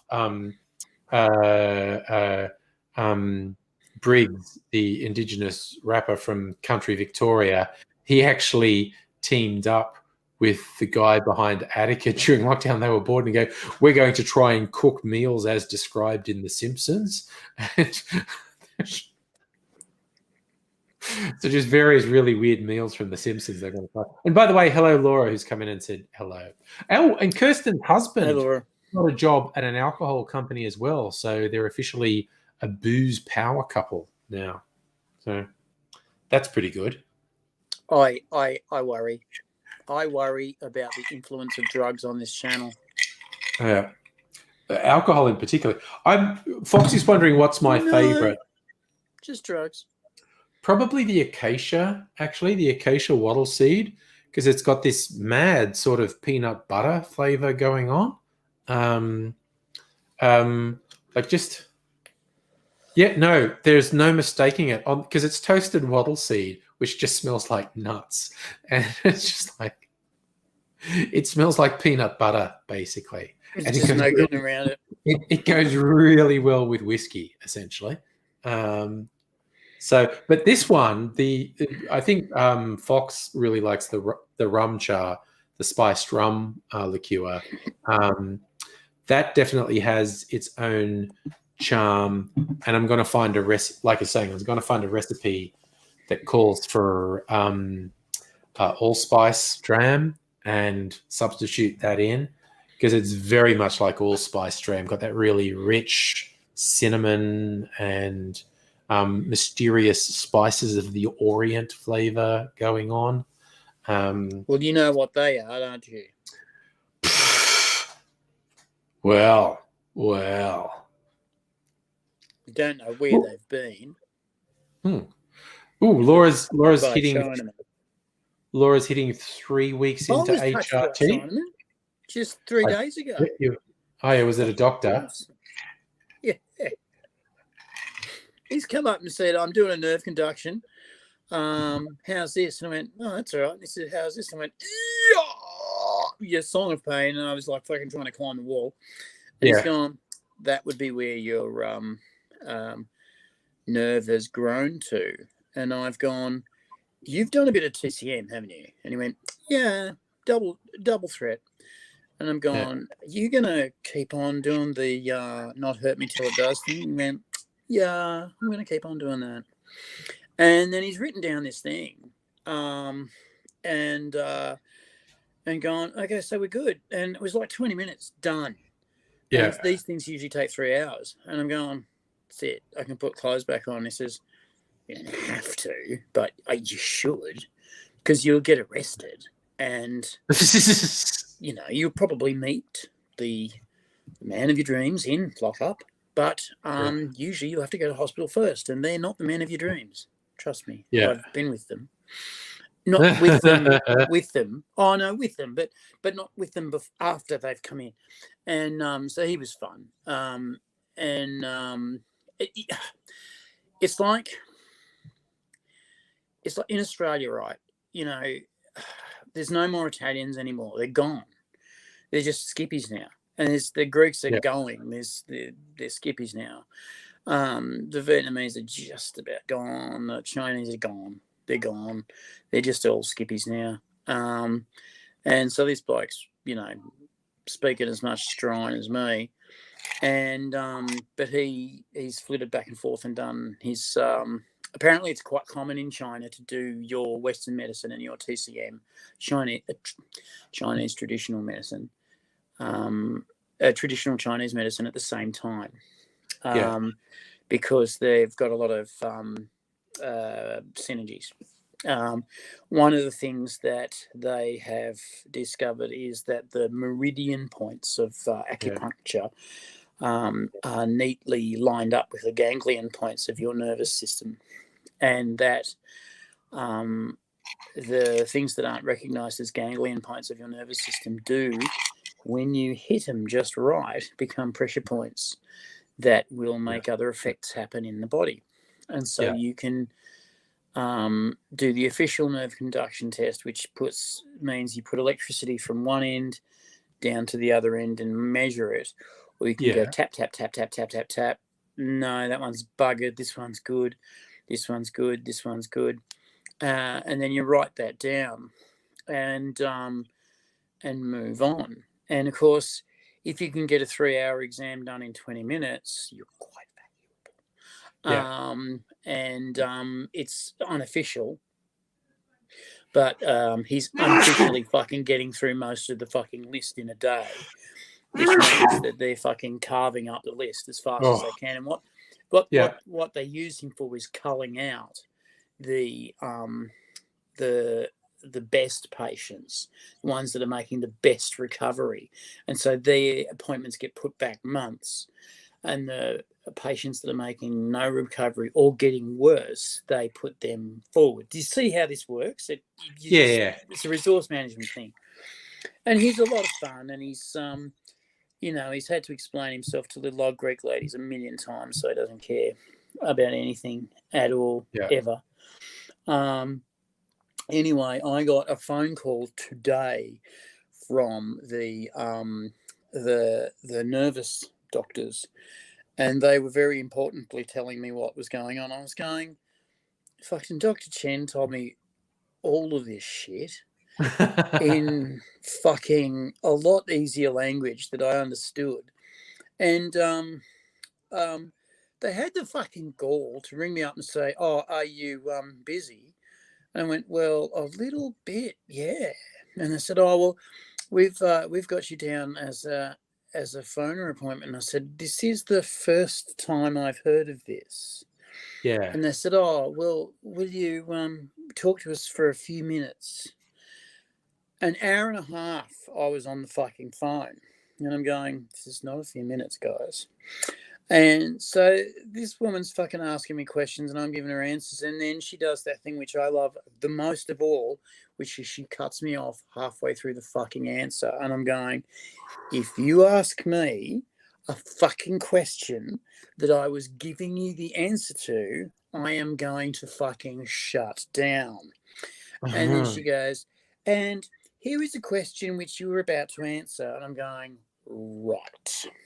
Yes. No. Sometimes. It's difficult to say. Yeah. You would have to measure it. And she fucking just was stymied because she had a chatty, very helpful individual. And she went, "Oh, well, that went very quickly." And I went, "Good, because I've got some questions." "Oh, I can't be here all day for questions. I have to get Dr. Blah Blah, the important doctor, on to see you." And I'm going, "Oh, righto." And the important doctor gets on and says, "Oh, well, we would have liked to have seen more improvement by now." And they always say it to you like it's your fucking fault. Like, what? We would have liked to have, you could have done better. Fucking, maybe you could have too, cunt. Anyway, I've gone, okay, so the nerve conduction test tells you what? It tells you how much myelin sheath has grown. so that we know that it hasn't grown as much as we would have hoped. Okay, so it takes a while to do, yes. Right. And they say, and toxins make it worse. If you put more toxins, meaning drugs, into your system, that makes it worse. Oh, I see. And you were saying that physiotherapy makes it better. Yes. Why? Oh, well, it does because why would that work?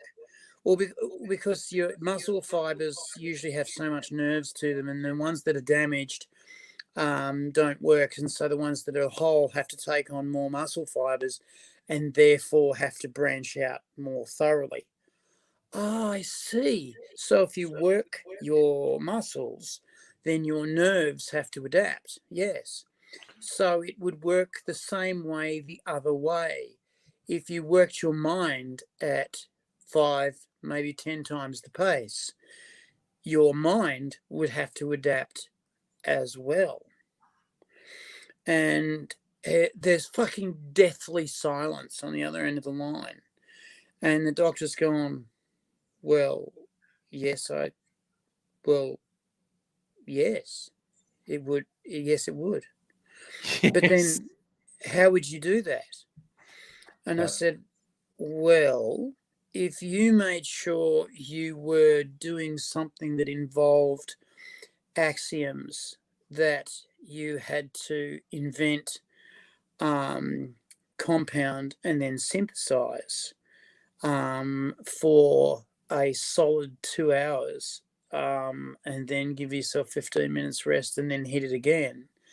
And if you gave yourself 5 different types of mental task to do, then you would be working your brain at a heightened clock speed.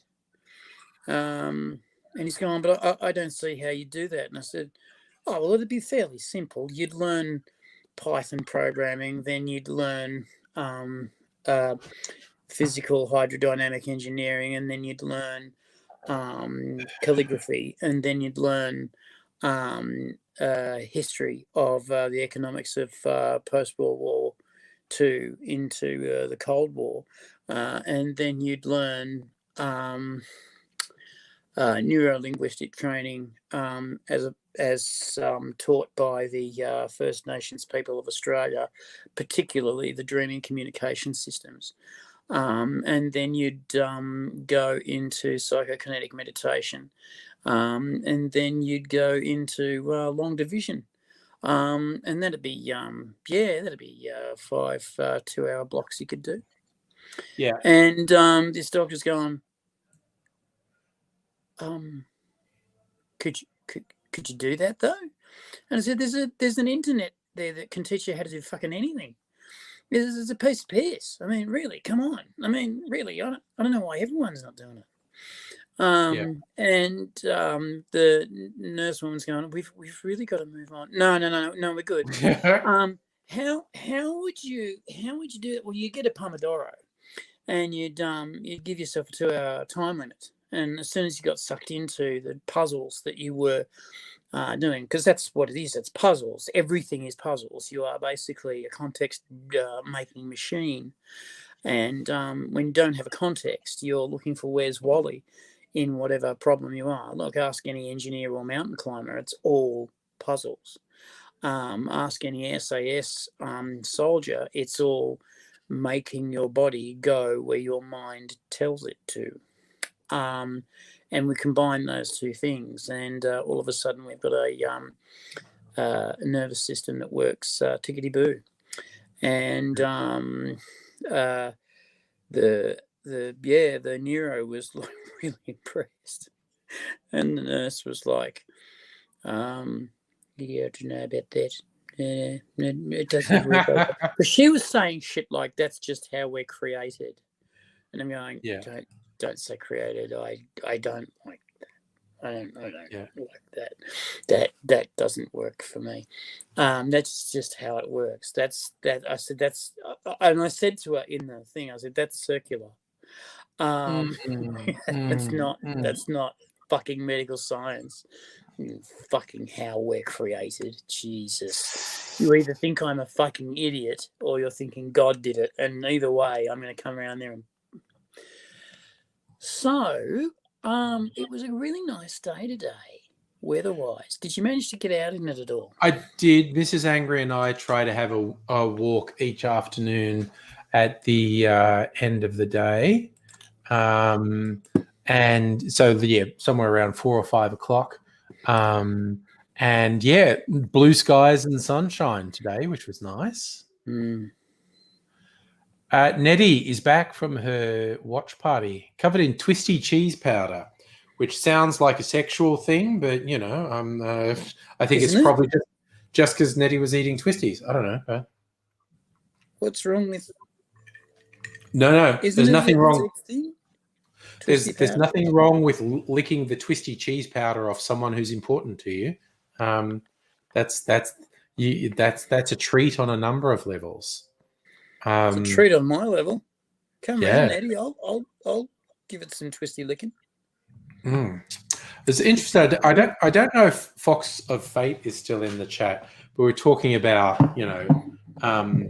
what to use, cocktail to use these various liqueurs in, and I just happened to look up recipes for spiced rum, because that's like this one essentially, and it's interesting how many of them recommend blending spiced rum with an amaretto, which this acacia is a very good substitute for amaretto.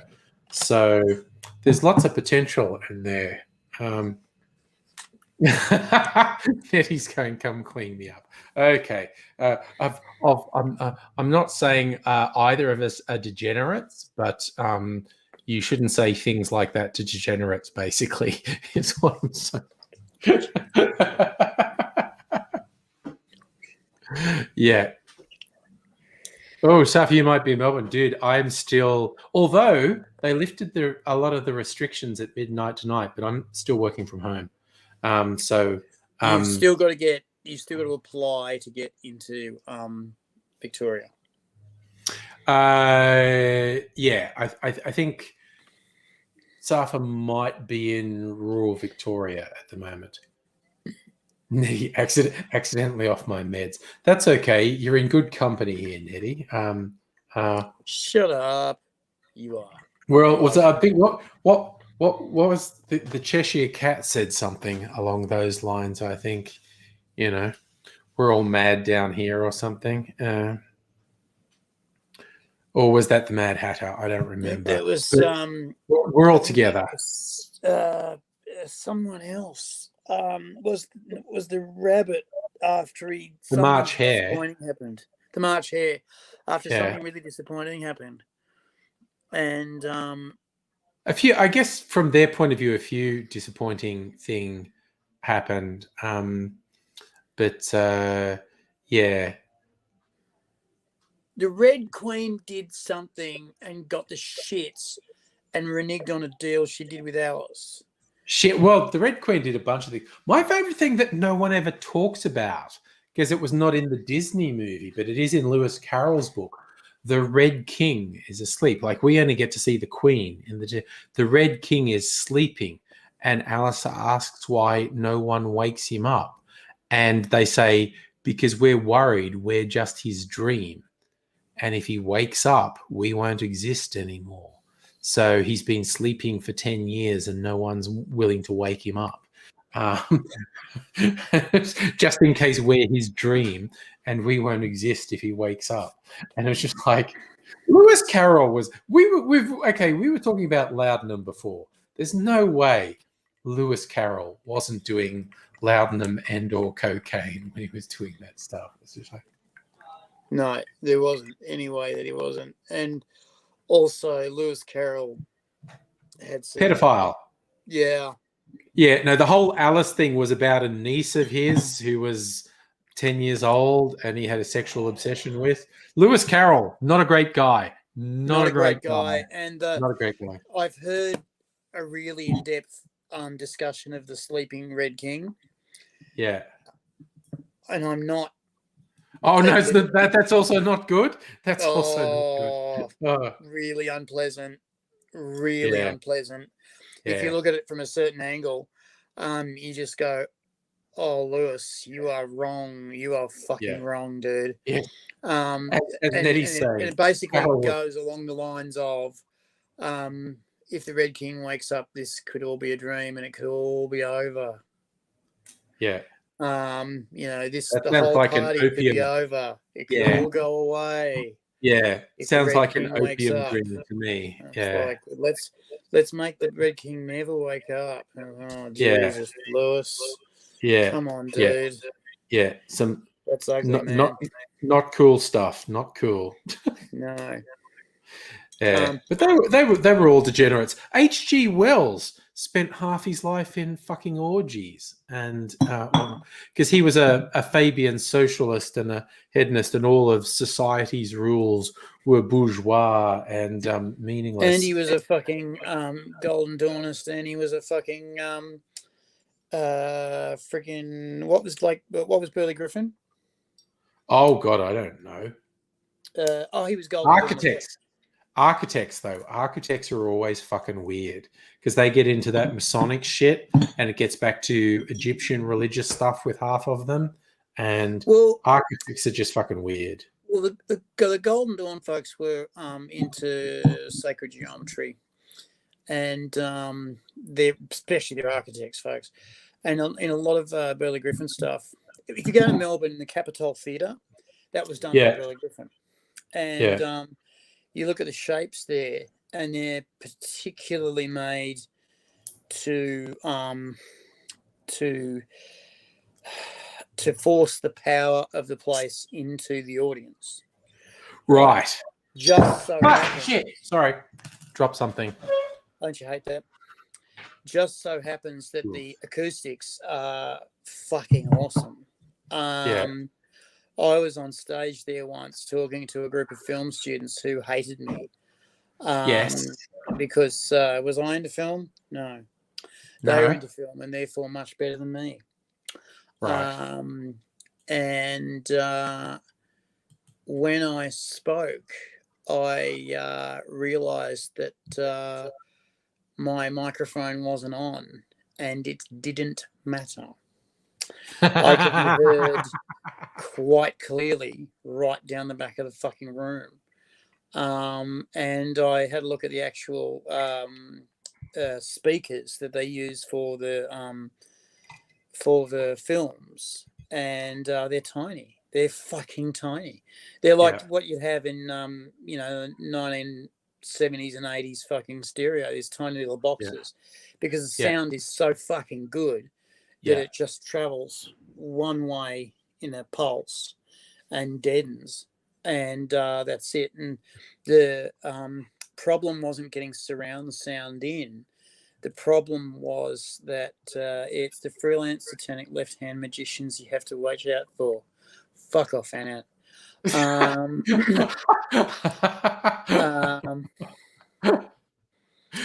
AG's been called out.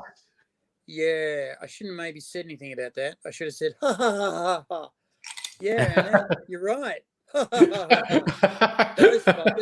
That's why I put it up on screen.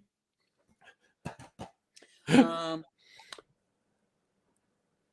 right-handed. Now I've thrown him off his rhythm completely with my that. right hand.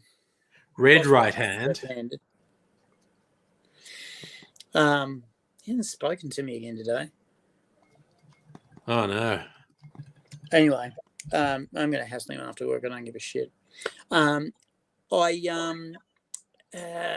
Anyway, no, the sound there was so fucking good that you could just speak and it would boom straight down. Oh, and when they wanted to get that effect that they get in modern day cinema of noises bouncing back and forth, for some of the reverb and explosion, they were worried because what happens in the Burley Griffin Theatre, and I think he did a library in Dixon and Canberra as well. Yeah. And the librarians don't go around saying shush because the sound just dies. As soon as it goes like 2-3 people, it just, Oh, yeah, okay. Baffles on the wall that just flattens because of the way that the walls are shaped, and the because it's all concrete. It's cheap as fuck, and it's all concrete and carpet. And in the Capitol Theatre, all that stuff, all that expensive fucking decoration is just plaster done in molds. Yeah, that's all that is. And when a few of it broke down, they found in the storage room all of the molds that were numbered, and a set of plans that were wrapped up in a copper tube that showed where all the molds went, and the formulas of the plaster that goes in them. And it was like, thanks, Walter. And it took them, because they set aside something like $80,000 to redo this, and it took them, and 6 months, and it took them 1 week and $4,000, and it was done. So they put everything back very carefully where they found it, and they said, well, in the future, so the deadening qualities of the sound are such that to get the reverb to happen, they've got to put special prints of the film out so that the reverb sound is pulsed again. So it doesn't go bounce, bounce, bounce. It goes sound, now another one, now another one from the speaker, not like just hits the wall, comes back and back and back. It doesn't bounce. It just goes splat. One of the troubles about sitting in the Capitol Theatre is you go to sleep because it's so very cozy sound-wise that you just it just all drifts through and past. And if they're not, if it's not whiz bang, it's just very cash. So you know what you made me think of, those acoustic laboratories they have. There was an episode of QI, Stephen Fry going, he visited the one, and they have like the loudest room and the quietest room. One room is designed to emphasize noise and echoes. Like a finger snap sounds like a rifle shot in this room. And they showed a thing like popping a balloon in this was like bang, bang, bang. And then they went in the quietest room, big blown up balloon, and they pop it with a pin and it goes paff. And you're like, that's not real. Balloons make more noise. This room's got these sound absorbing tiles and they're all at particular angles to the point where it just kills sound. It's the quietest room in the world. And people can't, they've found that people can't stay in it for more than 5 minutes or they start to hallucinate. And because they hear their blood pounding in their ears. And every sound you make, you speak, you shout, it just dies on you. Every sound dies. No sound has any presence or any whatnot. And the human brain can't cope with it because it's not natural. And you hear your blood pulsing in your veins and arteries, and you start to hallucinate after about 5 minutes, and you can't stay in the room. And but it was hilarious. The thing was showing like popping a balloon in the loud room. It was just like bang, bang, bang, and then they popped a balloon in the quiet room, and it was path. And you just go, no, that's some trickery because they make sound. What sorcery be this? Sound is just vibrations in air, and this room is designed to absorb vibrations in air, and it's just like apparently it's so weird and fucked up. People can't. It's just not natural. Something in your brain starts telling you witchcraft. This room is witchcraft.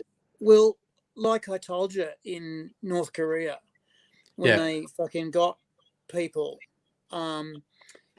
cheapest chips, they would put them in scuba gear and chain them in a blackout mask with oxygen supply chained into in underwater, and they'd leave them there for a couple of weeks. A couple of weeks later, they'd come out and fucked, like their brain would just completely fucked, and they would fill up their personality, and they would fill up. Did Daisy get a haircut? No. I got a few hairs cut, and you can that's see just such a great question. That's such a great question. My dude who does my hair, not this time, but a couple of times ago, he's doing the stuff and he's doing hair and he's trimming the beard, and he decided I had some wayward eyebrows, and the clipper sort of went over here, and he just went, "I'm sorry, I should have asked permission before I did that." I said, "No, dude, I trust your aesthetic sensibility. If that was wrong, if there were hairs that were awry in my eyebrows, I absolutely trust you to get rid of them." But it took me a bit by surprise that he's going like clippers around here, and he suddenly didn't like the way some hairs were going on my eyebrows and just went. Well, the first time it ever happened to me, the hairs on the eyebrows, the barber approached it very tactfully. And said, I noticed that you've got a few eagle wing hairs here on your eyebrows, and I've looked at the mirror and gone, "Oh fuck me, I'm John Howard." Yeah, yes. And he went, "Oh, okay, good." And then he's done it, and all of a sudden I've gone, "Oh my god, I'm a human again." Oh my god, I didn't even. He said it creeps up on you. It happens to us all, man. It happens to us all.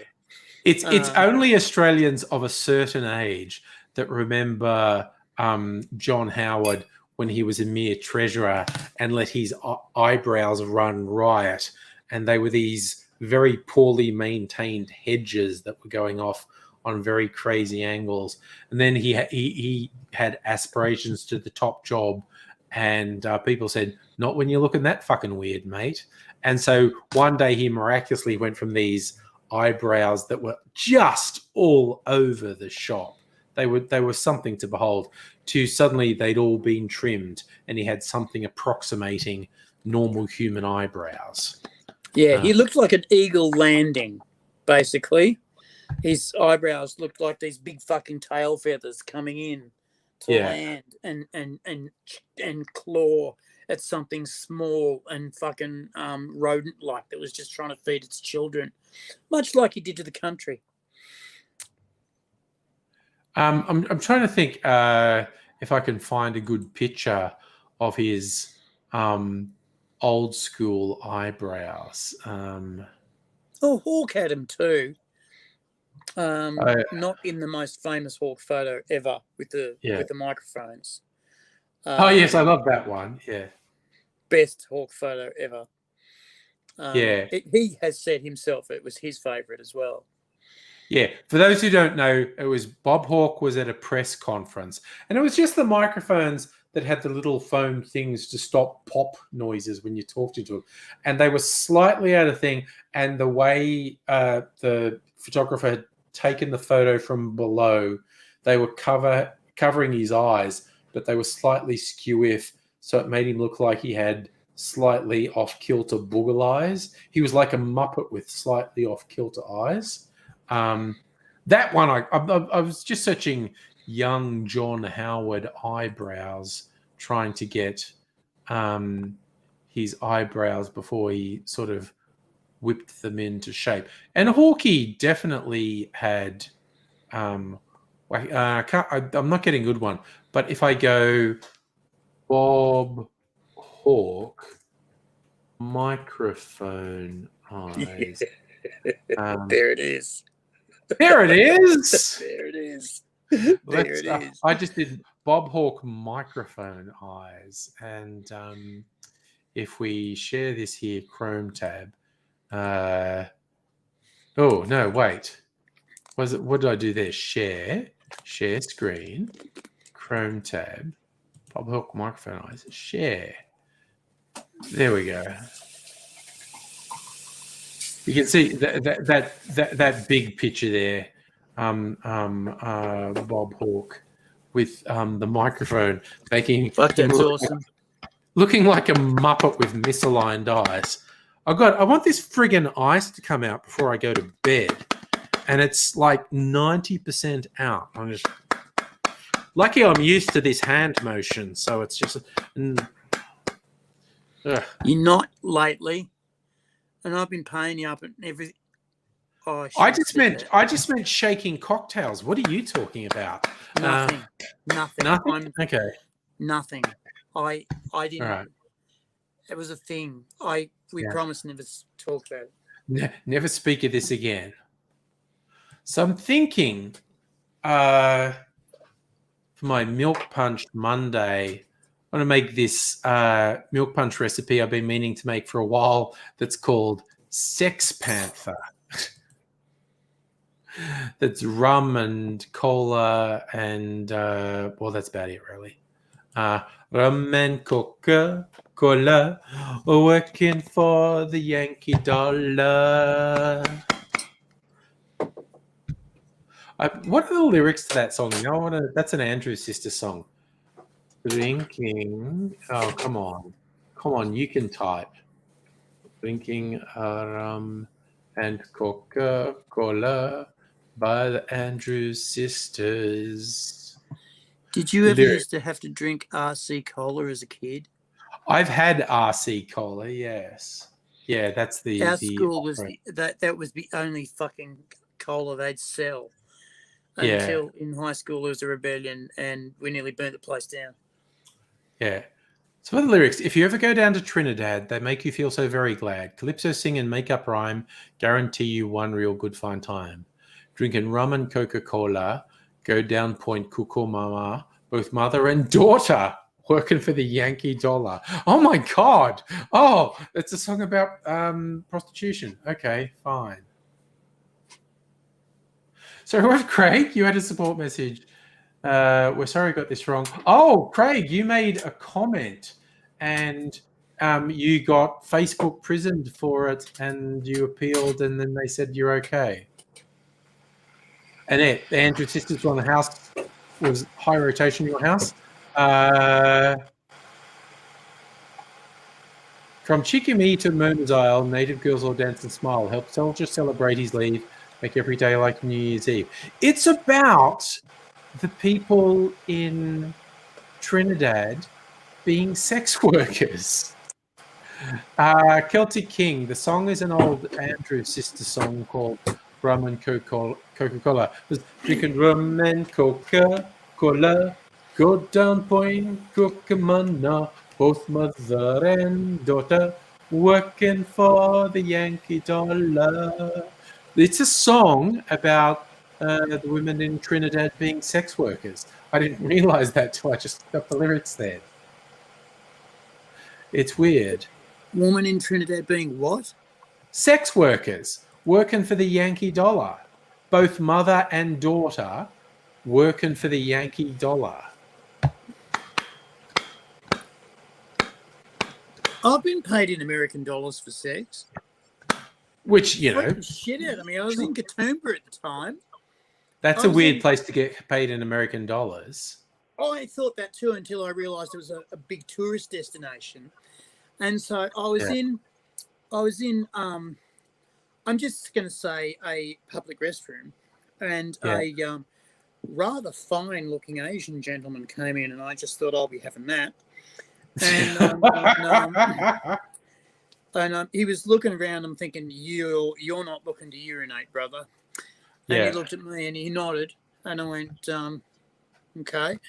And so off we went, and he decided not to talk to me. And a lot of Asians won't, because you're below them. And then he paid me off. And I'm looking at it and going, what the fuck is this? And then I've looked and gone, oh, that's American money. That's worth something. And he's paid me $500 fucking bucks. 500 American is worth a lot. And I'm like, oh, buddy, you don't have to. Here, look. And I've started to hand him back money. He's gone, hey, fucking slow down. I go, oh, it's too much. It's too much. And he was Japanese, and he basically said, small English little, and I went, this is too big, you know, little. And Baggy said, oh, and then he zipped down his pants again and went, okay, have another go. Value for money. Seriously, listen to these. Listen to these lyrics. Listen to these lyrics. In old Trinidad, I also fear the situation is mighty queer. That's the Andrews Sisters. And out on Manzilla Beach, GI romance with native peach. This is some messed up shit right here. Oh my god. Yeah. But yeah, I only really knew the lines from this Andrew Sister song, drinking rum and Coca-Cola, working for the Yankee dollar. I never knew all the other lyrics in this, like both mother and daughter working for the Yankee dollar. The Andrew Sisters just casually singing songs about imperialist US military forces paying the locals for sex. It's like, okay. Why is this not coming out? I do not get why this is coming out. Not coming out. Is this all clear? Is it metal? Is what metal? The cup is metal. The container is metal. Yes. Okay, so you can't put it in the microwave. But what you could do is you could get a 9-volt battery. No, that's complicated. And then you get the wires, and then you attach them to your genitals. No, wait, that's for another. No. You just attach one wire to one end and one wire to the other end. No, it's 90% of the way. I've had this out for the whole fucking 2 hours of this stream though, and this is the first time. You probably can't see, but the ice is actually sort of poking a little bit out past the glass. A bit of it's expanded and won't come out. I don't know. I'm just going to have to stay up till it comes out.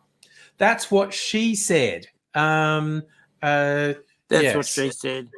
Yeah. The Andrews Sisters. What was their other song?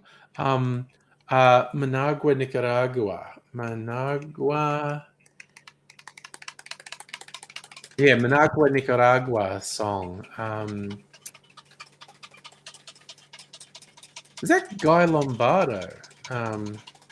Where are the lyrics? I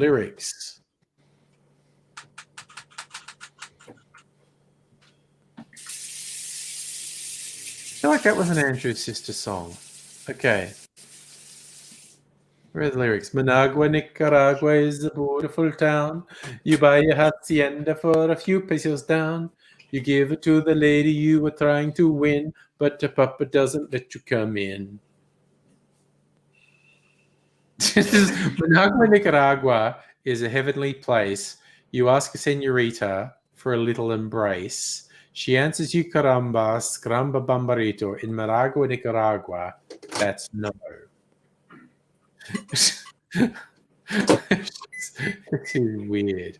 So, Kirsten, you had a guy on Instagram who'd smoothed out his ice in a fry pan. Wow. Cooler ice blocks.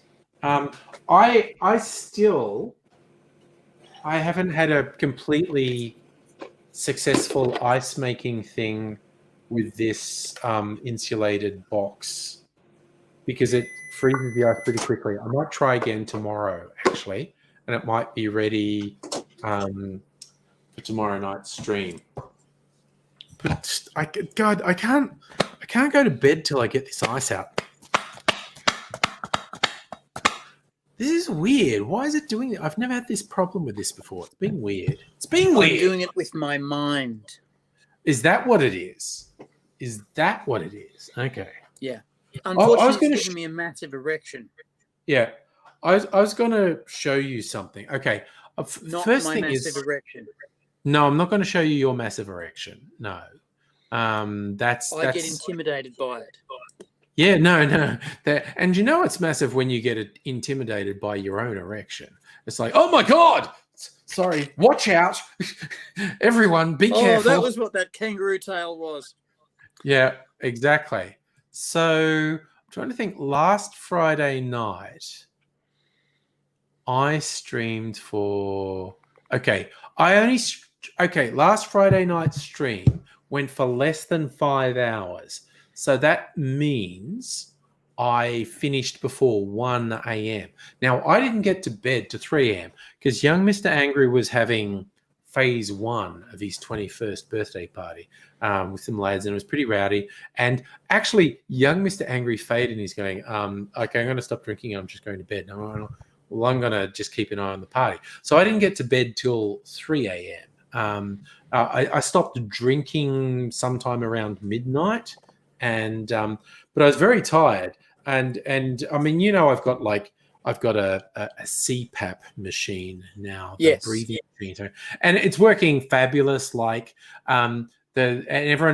remember I did the live stream from the actual sleep study when I had all these sensors. I had like 15 sensors over various parts of me, and they said, oh yeah, we worked out you're having 35 episodes an hour, which means you're stopping breathing 35 times an hour. The longest one was like 2.5 minutes or something. I stopped breathing for 2.5 God. I know. It's really bad. That worries me. It's really bad. Me. But so I've got the sleep apnea machine now, the CPAP machine, and most nights I have less than one of it. That's how effective it is. I have less than 1 event per hour as opposed to 35 events per hour.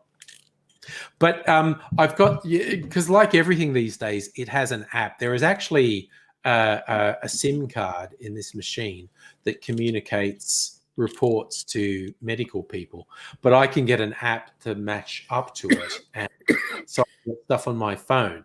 And it tells me, the various things it tells me is how long I had it on for. And I'm being pretty good. I'm averaging 7 or 8 hours a night of having the thing on, which is good. It tells me how often the seal on my nose leaks, because that's an important thing. It tells me how many events, and that's great. They're from less than 1 to less than 2 events per hour, which is great compared to 35. And it tells me how many times I take it on and off as well. Normally I don't. It's just on once. But sometimes, like if I have to get up to take a piss in the middle of the night, I have to switch the machine off, because if I just take it off my nose, it sounds like a hurricane blowing when I take it off my nose. Yeah. So I have to switch it off. But the fun one is the seal. Now, so young Miss, last Friday night, I had a few drinks because it was a Friday night, but I probably stopped drinking at midnight, and I didn't get to bed till 3 a.m. because I was just kind of supervising this party till everyone decided to go home by about 3 a.m. And I have it on good authority, aka Mrs. Angry. I was out like a light, like I was gone for all fucking money. But I managed. I went to bed and I put the headgear on and I went out, but it wasn't on properly. I see if you can see this. This is for how much it was leaking. Oh my God. You see that one? Yeah, I see that one. That's Friday night. So on average, I have between 5 and 10 leaks per hour. That's like close to 40 leaks. It's like it's 4 to 8 times worse than any normal. And I'm like, oh, I didn't know that.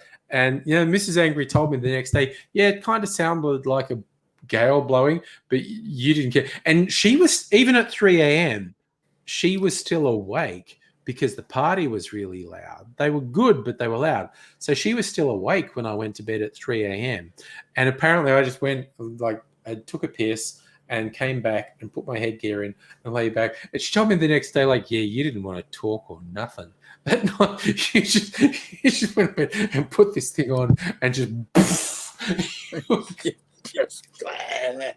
I was wrangling 21-year-olds for a couple of hours, and that fucking took it out of me. And also, I'd been going back my ice finally came out, so I'm going to go to bed now because this ice came out. Thank Again, God. look, just look at it. Just look at it. Look at how beautiful and clear that is. And now it's back. Sexy. Now it's back. So, thanks, dude. So I'm going to go and prepare that and put that in the freezer. I'm going to go to bed. If you're around, my man, Friday night, party night, it's going to be fucking loud because it's actually phase 2 of young Mr. Angry's 21st birthday is going to be in the next fucking room. I have got to get the skinny on 2 demographics of these 2 groups. They're actually, okay, last Friday was his gamer friends, and this Friday's his uni friends, I think. It was initially going to be one party with all of them because we still have limits. You can't have more than 15 people in the house. Yeah, so right. he split the party into 2 groups. And last Friday, I think, was his gamer friends. Yep. And this Friday, tomorrow, is his uni friends. So, Nettie, I know, before I go, you're saying you're buying booze from Lux. My top 2, and it's going to depend on your tastes. The Acacia Wattle Seed is really nutty, and personally, I think this goes super well with whiskey. The spiced rum char is pretty amazing. And I mean, none of them were bad, but also if you like citrus, the verbena, finger lime, and lemon myrtle is like limoncello on steroids. Like it's such an intense citrus kind of flavor. But I'd probably, just my personal taste, I'd probably put the Acacia up the top, particularly because it just goes with the whiskey so well. The rum char is not hot. It is a spiced rum thing. If you'd ever had allspice dram, pimento dram, it's like cinnamon but not hot cinnamon, and just those exotic spices of the East type thing. It is good. It is good. Fox of Fate says this goes particularly well in a hot buttered rum. So he's apparently done that with this one, and he says it's very good. I personally think they're all pretty good, but the Acacia Wattle Seed is probably top of mine. And if you want citrus, the verbena, like their limoncello is good, but the verbena is like limoncello on steroids. Like it's intense and in a good way. Like I did not dislike it at all. I did one sort of whiskey old fashioned with the Acacia Wattle Seed. So that was like a Godfather. And then I did one with the verbena to see if it was like a whiskey sour. And it was good, but I thought, is it a thing? And what it needed. So basically whiskey, verbena, and Acacia is very good. It's very, very good is all I'm saying. So with that note, Nettie, what limoncello is good in a few things. We can have a conversation about that another night. Also, or just go on the Difford's Guide website and look up their limoncello recipes. They have some very good ones. But I'm going to go to bed now because I stayed a little bit late because I needed my ice to come out. And now I need to put this to bed in the freezer. So see you. Nice. Thank you very much for letting me know you on your device. You are good. And so, could you ascribe on Angry because he's good, and also use maybe Friday. Yeah, anyone who's up for it, Friday night's going to be party night again. But until then, nighty night, sleepy bye-byes. Bye for now. Bye.